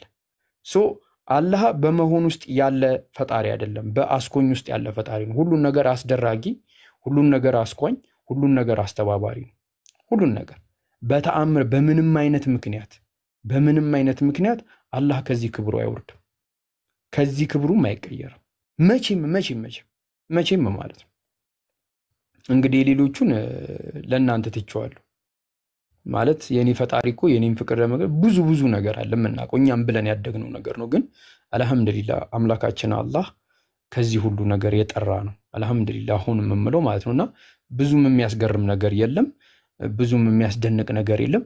ሌላው ደግሞ አላህ በአንድነቱ ላይ ሁለትነት የለበትም። እንደገና ደግሞ አላህ አይወልድም አይወለድም። እሱም አይወለድም የወለደው አካል የለም፣ እሱም ደግሞ አይወልድም የሚወልደው አካል የለም። እንደው ይሄ ነገር እንደ ነውር ይታያል። ወላሂ ነው የምላችሁ። አላህ እኮ መውለድ አይችልም መወለድም አይችልም ይላሉ። እኛ እኮ ጥያቄያችን እግዚአብሔር አሁን ይወልዳል አይደለ? ይወለዳልም ይወልዳል። ሲወልድ ምንድነው የሚወልደው ማለት ምንድነው የሚወለደው ነገር ምንድነው ማለት? አሁን እስሚዞ ባለፈው 3 ልጅ ወልዷል። የወለደው ልጆች ነው፣ ሰው ነው የወለደው። ሁለት ሴት አንድ ወንድ ነው የወለደው። ሶ እግዚአብሔር ሲወልድ ምንድነው የሚወልደው? እንደገና እግዚአብሔር ራሱ ሲወልድ ምኑ ነው የሚወለደው? ተወለደ የሚባለው ነገር ምኑ ነው? ወላሂ ሱብሃንአላህ። ወላሂ አላህ ከእንደዚህ ነገር ይሰውረን። ወላሂ ነው የምላችሁ። ይህንን ነገር ለመረዳት ቆም ብሎ ማሰብ ነው። መውለድ፣ መዋለድ፣ መብዛት፣ መባዛት እኮ የፍጡር እኮ ባህሪ ነው። እንዴት ለፍጡር የሆነ ነገር ወስደን ለፈጣሪ ፈጣሪ እኮ ይወልዳል ይዋለዳል ቅድመ ዓለም ያለ እናት እንዴት ይባላል? ወላሂ የሚያሳፍር ነገር እኮ ነው። በጣም የሚያሳፍር ነገር። እዚህ ጋር ነው በቃ ስታንዳችን ማለት ነው።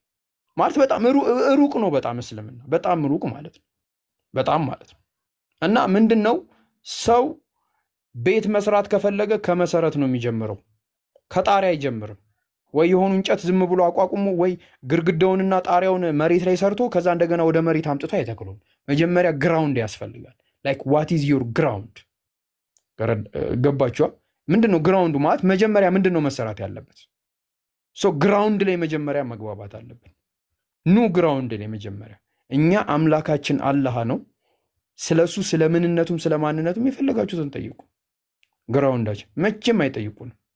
እስቲ እናንተ ጋር ደግሞ እንምጣና ግራውንዳችሁ ጋር እንምጣ እና ይሄ ነገር ነው ያለው። እኔ ደስ የሚለኝ አልহামዱሊላህ ከሁሉም ነገር ደስ የሚለኝ ነገር በዚህ በእስልምና ውስጥ ያለው ነገር በቃ ካወራሁት በኋላ ሁላ ማለት ነው ካወቅኩት በኋላ ከተናገርኩት በኋላ ልቤ ሙልት ነው የሚለው። ወላሂ እንደዚህ ነው ማለት ነው እላለሁ። ጸጥ ነው የሚሉት ማለት ነው። ግን ያው እቺ ነገር እንዳታሳብቅባቸው ጩኸት ያበዛሉ እና ይህን ጩኸት ደግሞ ወስደንኛ አናስተጋባው። ገባችሁ አይደለ? የሆነም ፖለቲካ ሊሰሩ ይችላሉ። ኢስ ፋይን በቃ ያን ፖለቲካ ማሰው ይምጣና ይጠይቅ እና አንድ የምናገረው ነገር አለ። አንድ ሰው ሀ ብሎ ስለ እስልምና መጠየቅ ጀመረ ማለት ላይክ ሻሃዳ የሚባል ዴስቲኔሽን አለ፣ መዳረሻ ማለት ነው። እዛ ጋር መዳረሻ ላይ እርምጃውን ጀመረ ማለት ነው። ገባችሁ አይደለ? ስለዚህ አንድ ሰው ስለ እስልምና እንዲጠይቅ ነው የምንፈልገው። ስለ እስልምና እንደውም እኮ የማይጠየቅ ነገር ሲነገራቸው እንናደዳል። እስልምና እንደዚህ ነው እንዲያርገው እነሱ እንዲኮናቸው ምናምን ተብሎ ያንን መጥፎ ነገራቸውን ውስጣቸው እዚህ ሲቀሩ ለኛ የኪሳራ ነው። ግን የሆነ ካለው ነገር አንፃር መጥቶ ጥያቄ ሲጠይቁን ወላሂ እንዳየው ነው። ብዙ ምስክር አለ።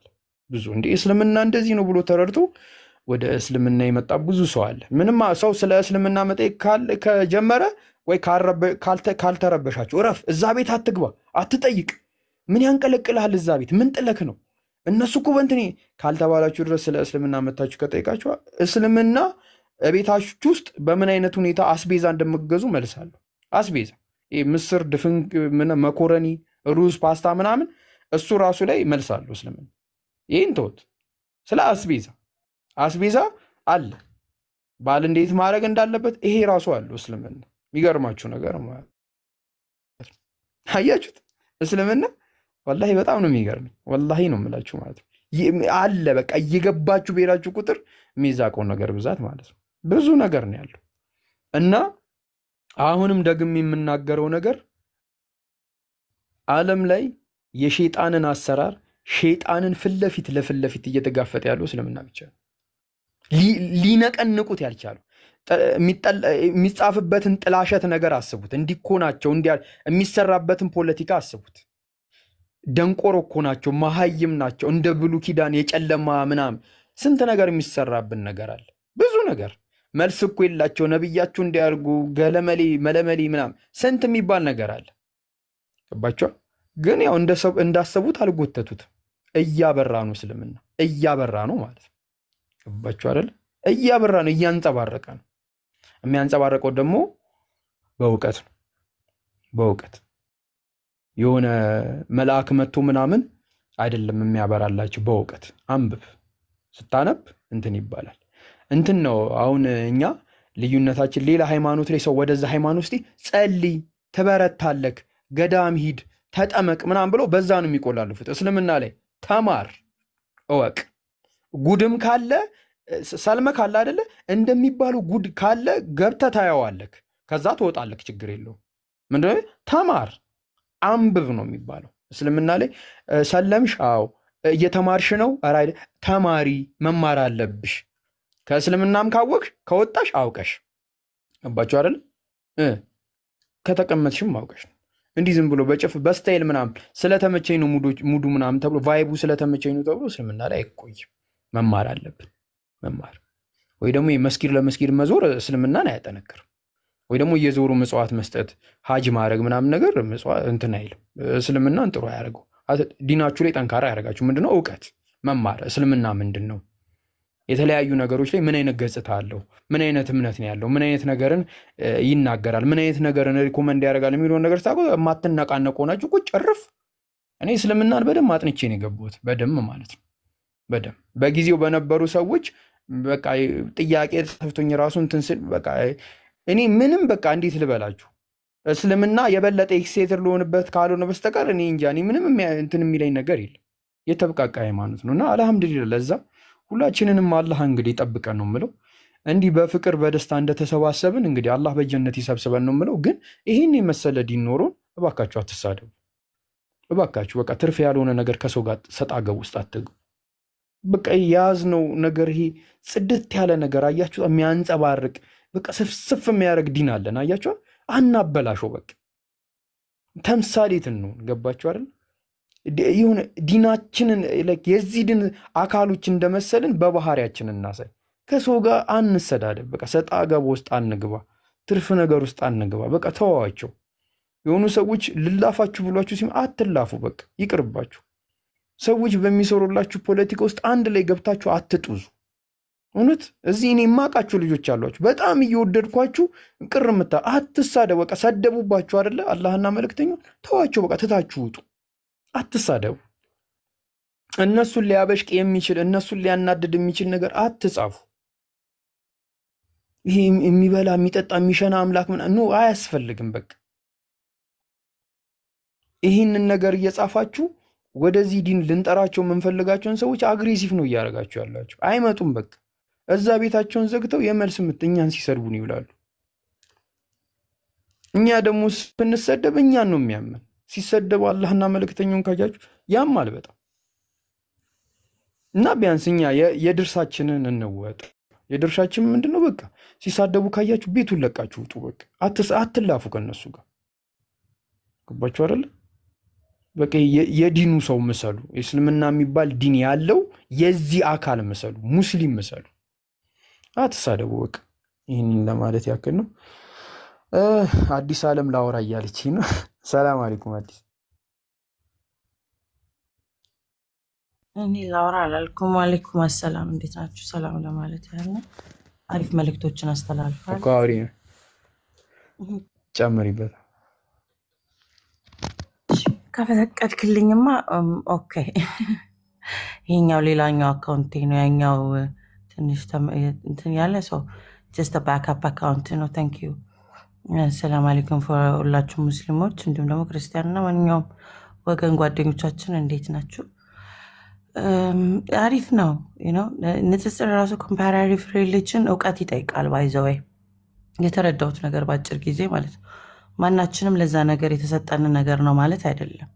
እኔ ስለ እስልምና ስላወራኝ ኮምፔር አድርጌ ማለት አይደለም። የነሱን ለመናገር እውቀት ይፈልጋል። የትኛው ስፓት ላይ የትኛውን አነጻጽራችሁ መነጋገር እንደምትችሉ። ግን ቲክቶክ ላይ እንዳየሁት ከሆነ ስነ ምግባርም የሚባልም ስለ ኮምፔርም ራሱ ከማድረግ ከስብና የሚያስወጣ ነገር አድርገው ነው የሚታየውና ትንሽ ሴንሲቲቭ ነው። ፐርሰናል አይወሰድም። አሁን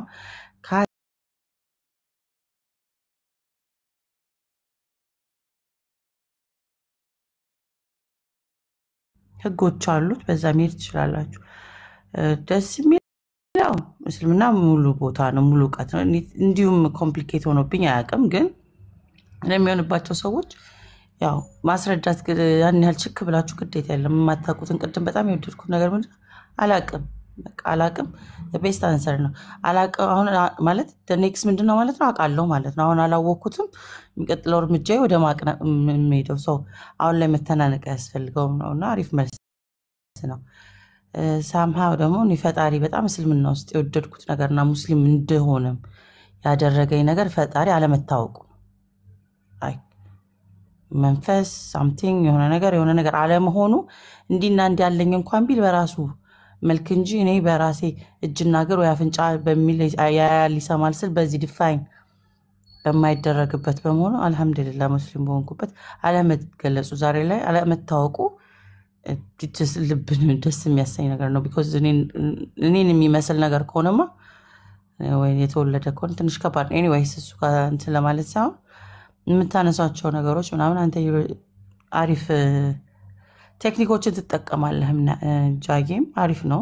አለመናደድ ራሱ ደስ የሚል ነው። ያገር ኢሞሽናል ባንዴ እንትን ካሉ ያናድዱኛል። ልጆቹንም ስለማውቃቸው አይሆንልኝም። so all of you comparative religion ላይ የምትሰሩት so proud of you።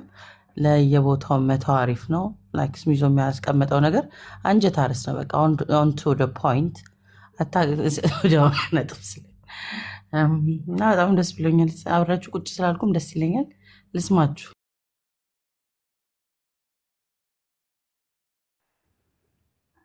ሰላም አለይኩም ወራህመቱላህ። ወአለይኩም ሰላም ወራህመቱላሂ ወበረካቱ። ናስሚ ዟጆዬ እንዴት ናችሁ? ወአለይኩም ሰላም ወራህመቱላሂ ወበረካቱ። እንዴት ናችሁ? ሰላም ናችሁ ወይ? አማን ነው። እሺ አልሐምዱሊላህ አለው። አንድ ነጥብ ኢንሻአላህ ያው ሁለት ነጥቦችን ለማስተላለፍ ነው እና ባይዘው እኔ ማለት ጆዬ የገጠመህን እንኳን ብዙም እንትን አላልኩም፣ ግን አሁን ስትናገሩ ሀቂቃ ነው የምላችሁ። እኔ ወላሂ በጣም ለጆ በቃ ያለኝ እንደውም እንትን በጣም ጨመረ። ለምን መሰላችሁ? ይህ በነቢዩ ዓለይሂ ሰላቱ ሰላም ጊዜ ነቢዩን ጠይቋቸው ነበረ። ይሁዳዎች መጥተው 3 ጥያቄ ጠየቋቸው። በኒ እስራኤሎች ራሳቸው ላይ ሐራም ያደረጉ በኒ እስራኤል ራሱ ላይ ሐራም ያደረገው ነገር ከምግብ ምንድን ነው? እንደዚሁ ደግሞ እስኪ ሴትና ወንድ ልጅ እንዴት ነው የሚፈጠረው?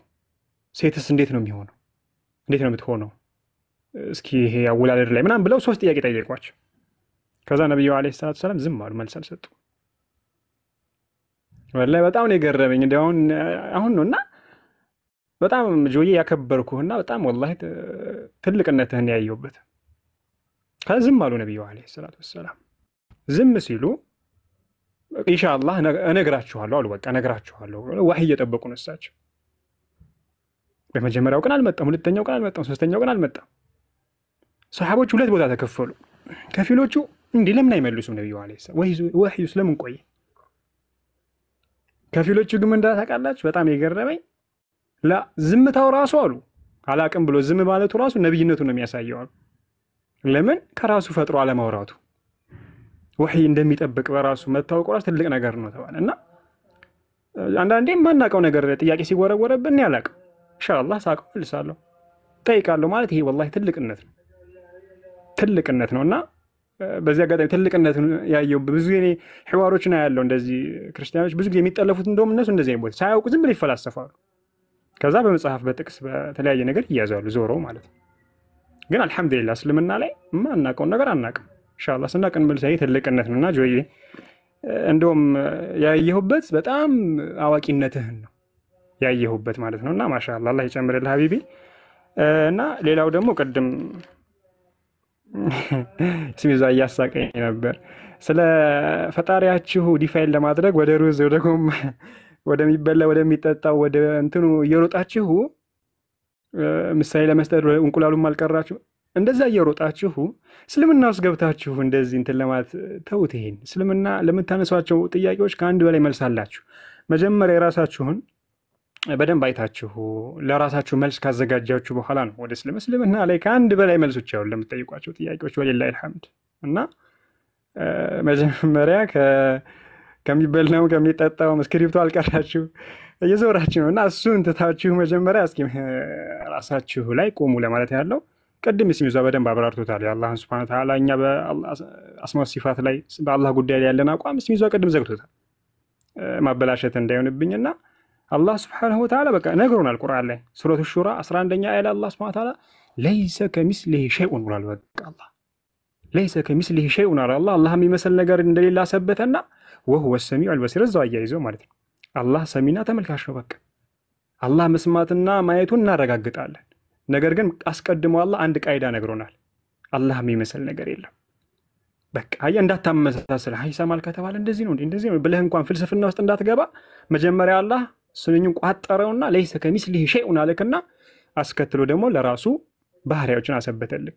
ስለዚህ አህለ ሱና ወል ጀማዓ ወይ ደግሞ ሙስሊሞች በጠቅላላ እንስማማለን። እርግጥ አንዳንድ ምንፍቅናዎች አሉ ዝም ብለው በእንትን ምናምን እየሄዱ ያሉ፣ ይሄ እኛ አልሐምዱሊላህ እየሰራንበት ነው፣ ብዙዎችም እየተመለሱ ነው። ግን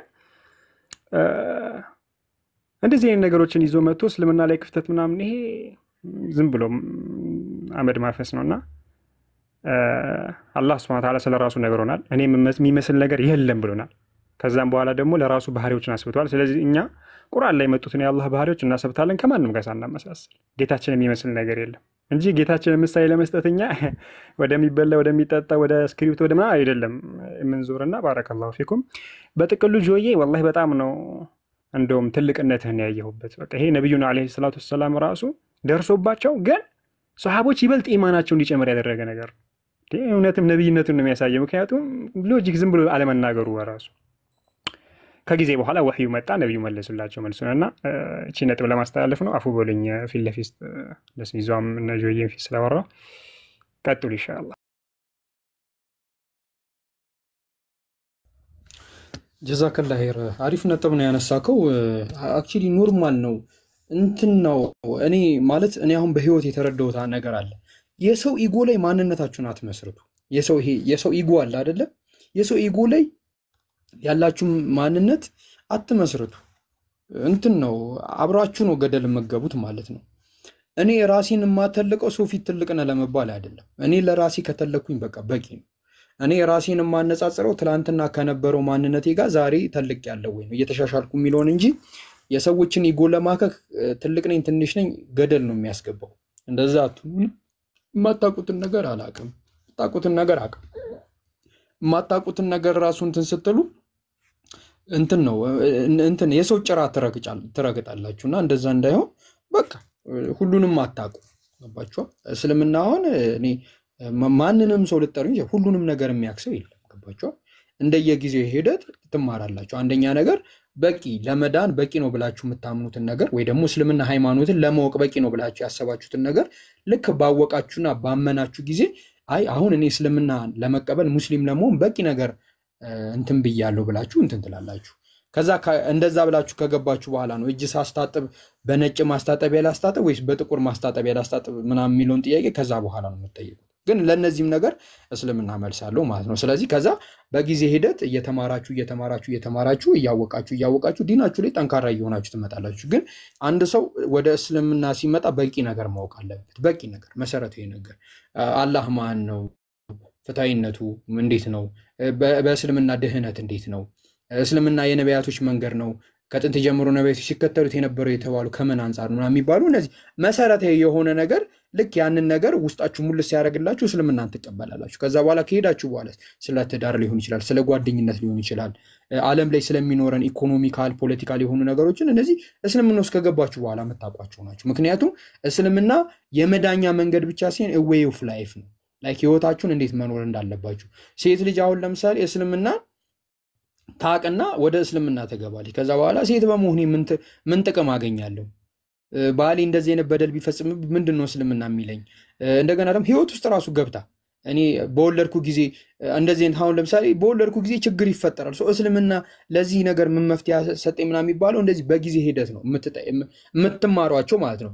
በጊዜ ሂደት ደግሞ ማወቁም እንዳለ ደግሞ ማወቅ ደግሞ በምን አይነት ሁኔታ ይመጣል መሰለህ? አንደኛ ነገር ለምሳሌ ችግር ሲፈጠር እኔ ጋር የሆነ ችግር ሲፈጠር ያ ችግር ከዛ በፊት እኔ ጋር ተፈጥሮ የማያውቅ ከሆነ እንጠይቃለን። እንደዚህ አይነት ነገር ተፈጥሯል፣ ስለዚህ ለእንደዚህ አይነት ነገር ዲኑ ምን መልሳለሁ ሲባል ያው ፈትዋ ምናምን የሚባለው ጥያቄ ማለት ነው ተብራርቶ በደም ይመለሳል። በደም ማለት ነው ሲመለስ ነው ያየነው እስካሁን ድረስ።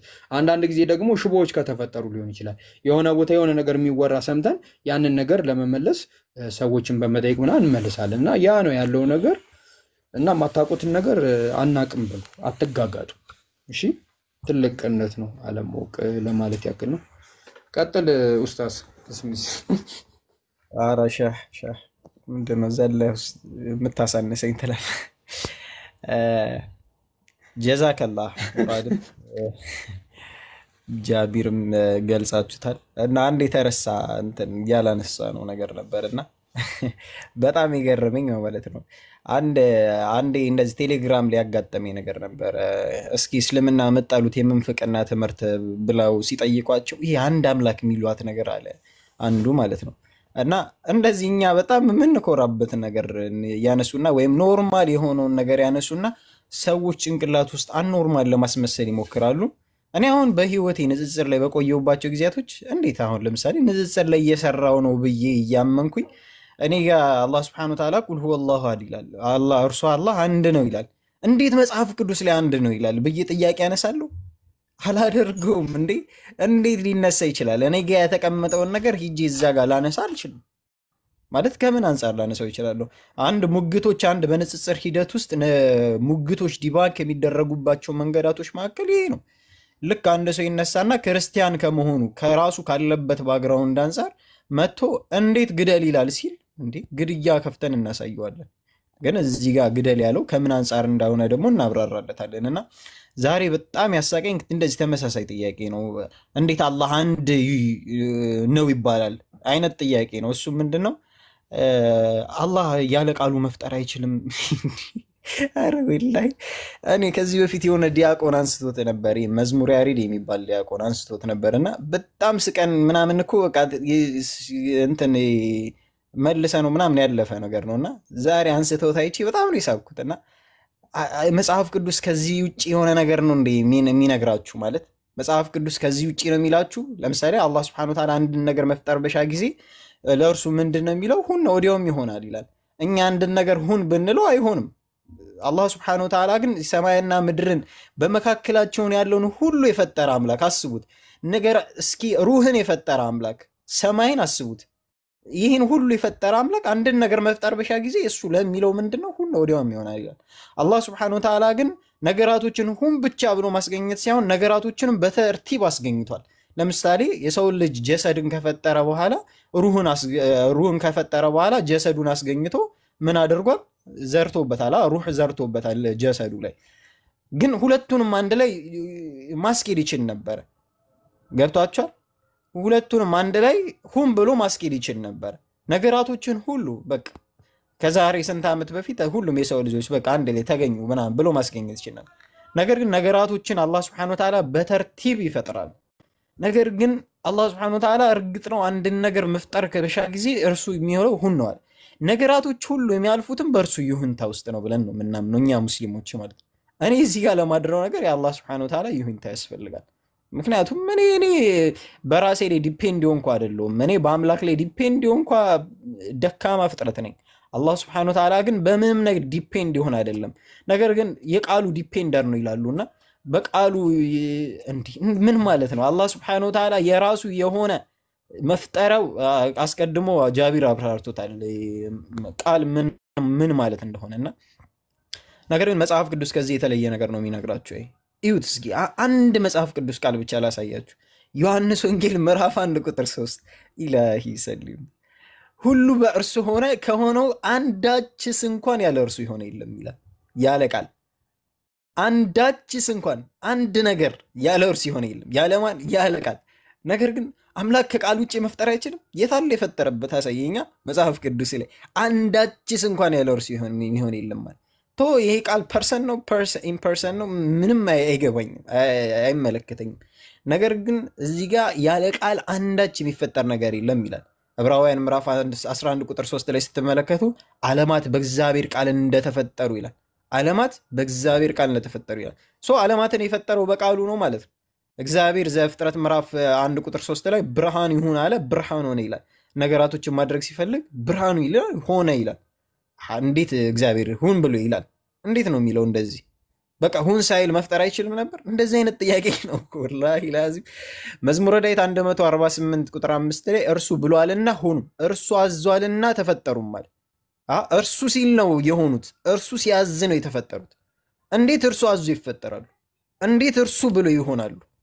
እንደዚህ አይነት ጥያቄ ኢላሂ ሰሊም። ኧረ ተው ተመለሱ።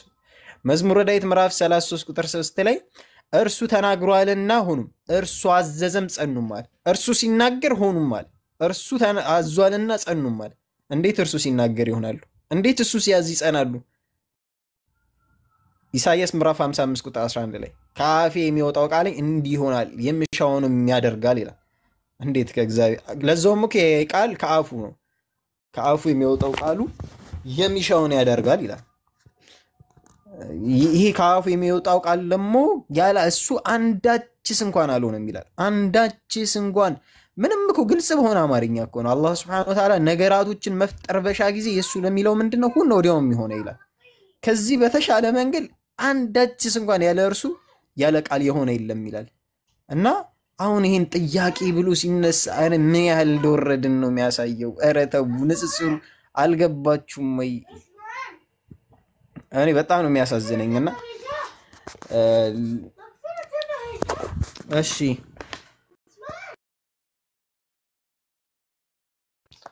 እና ይሄን ነበር ማንሳት የፈለግኩት። ሌላው ከቀደም 3 ልጆች ብለህ በቀጠፍክብኝ ነገር ነው። እና ከስር አንተ ልጁ ራሱን ስጦ እንጂ ሄደ ምንድነው? አይ ቅድም እኮ ነው እንደዛ ሮሮ እስኪያሰማ ድረስ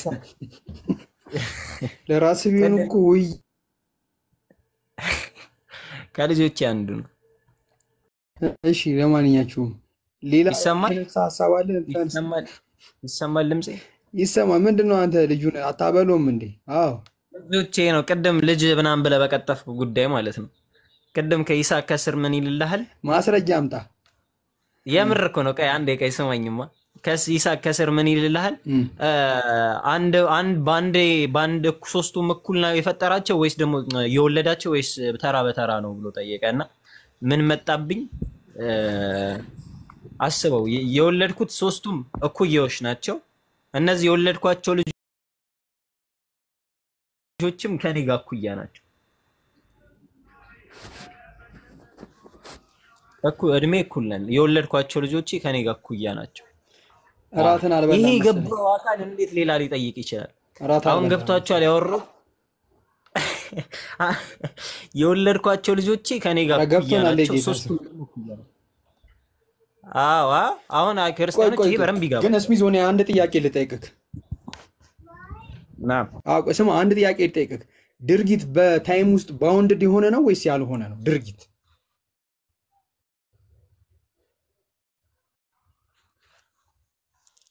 ምን አልከኝ?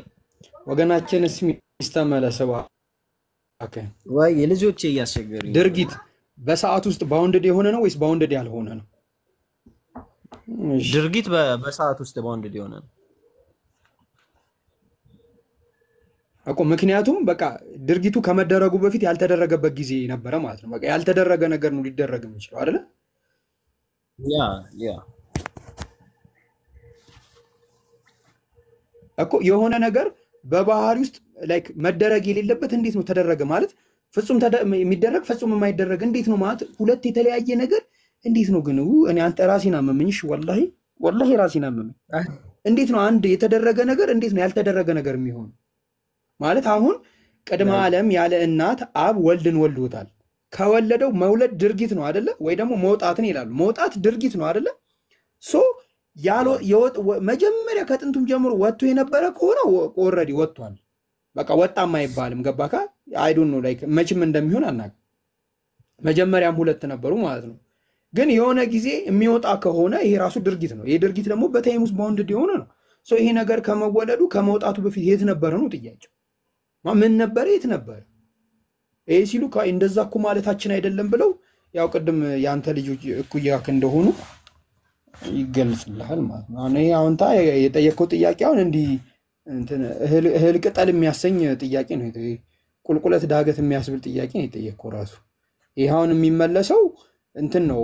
ከይሄ ንጽጽር ላይ የሚሰሩ ጀሞች ቴሌግራም ላይ ግሩፕ ተከፍቶ ምናምን መክረውበት ዘክረውበት ምናምን ነው ራሱ የሆነ ነገር ላይ የምንደርስ ጊዜ ከሰጠ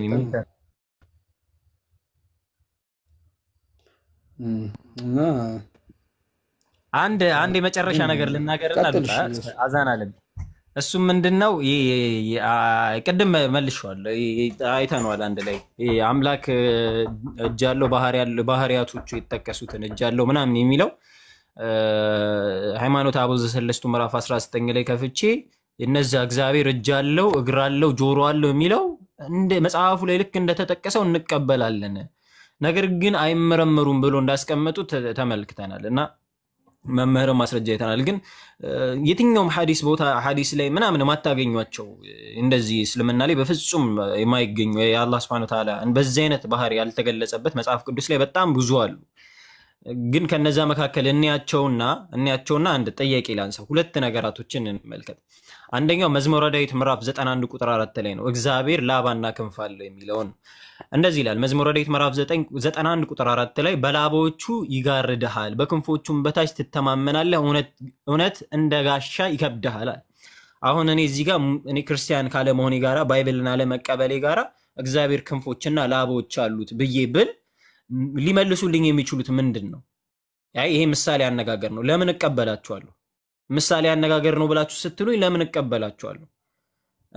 ለምንድን ነው የምቀበል? እንደዛስ ከሆነ ካላችሁ እኔ እዚህ ጋር ቁርአን ላይ የተጠቀሱት የአላህ Subhanahu Wa Ta'ala ባህሪያቶች ምን ማለት እንደሆነ ከሰው ጋር የሚመሳሰል አይደለም ከፍጥረታቶቹ ጋር የሚመሳሰል አይደለም ለዛውም ደግሞ ምሳሌ አነጋገር ነው የሚል ከባይብል ውስጥ አላሳያችሁም እኔ ግን አላህ Subhanahu Wa Ta'ala ቀደም እንዳለው ወንድም ሙራድ ለይሰ ከሚስሊሂ ሸይ ብሎ አላህ Subhanahu Wa Ta'ala ማንንም አይመስልም ብሎ እንዳስቀመጠው ተመልክተናል ሶ ለምንድን ነው አሁን መቀበልበት ምክንያት ላቦችና ክንፎች አሉት ሲል ይሄ ምሳሌ አነጋገር ነው ብዬ ልቀበልበት ምክንያት በምን ሞራላችሁ ነው ይሄ ምሳሌ አነጋገር ነው ብላችሁ ለኔ ልታስረዱኝ የምትችሉት ማለት ነው አሁን ንጽጽር የሚባለው እንዴት እንዳወረዱት ተመልከቱ የእግዚአብሔር ክንፍ እንትን አለው ከንፈርና ምላስ የትኛውም ቦታ ላይ ሐዲስ ላይ ማታገኙት ነው ምላስ ከንፈር ምናምን የሚባለው ነገርና ኢሳይያስ ምዕራፍ 30 ቁጥር 27 ላይ እነሆ እግዚአብሔር ስም የሚነድ ቁጣ ምንድነው ከሚጎለጎል ጢስ ጋራ ከሩቅ ይመጣል ክንፎቹም ቁጣ ይሞሉ ናቸው ምላሱም እንደምትባል እሳት ናት ይላል በጣም ግን አሁን እየፈራ ያለውት ነገር እየተሳደበ ነው ብሎ እንዳይቆርጡ ቆርጠው እንት እንዳይሉኝ ነው ለማለት እየፈለኩ ያለውት ግልጽ ነው ይሄኛውን ቀጥታ ነው ያነበብኩ ያለውት ኢሳይያስ ምዕራፍ 30 ቁጥር 27 ላይ እነሆ እግዚአብሔር ስም የሚነድ ቁጣ በትጎለጎለም ጢስ ጋራ በሩቅ ይመጣል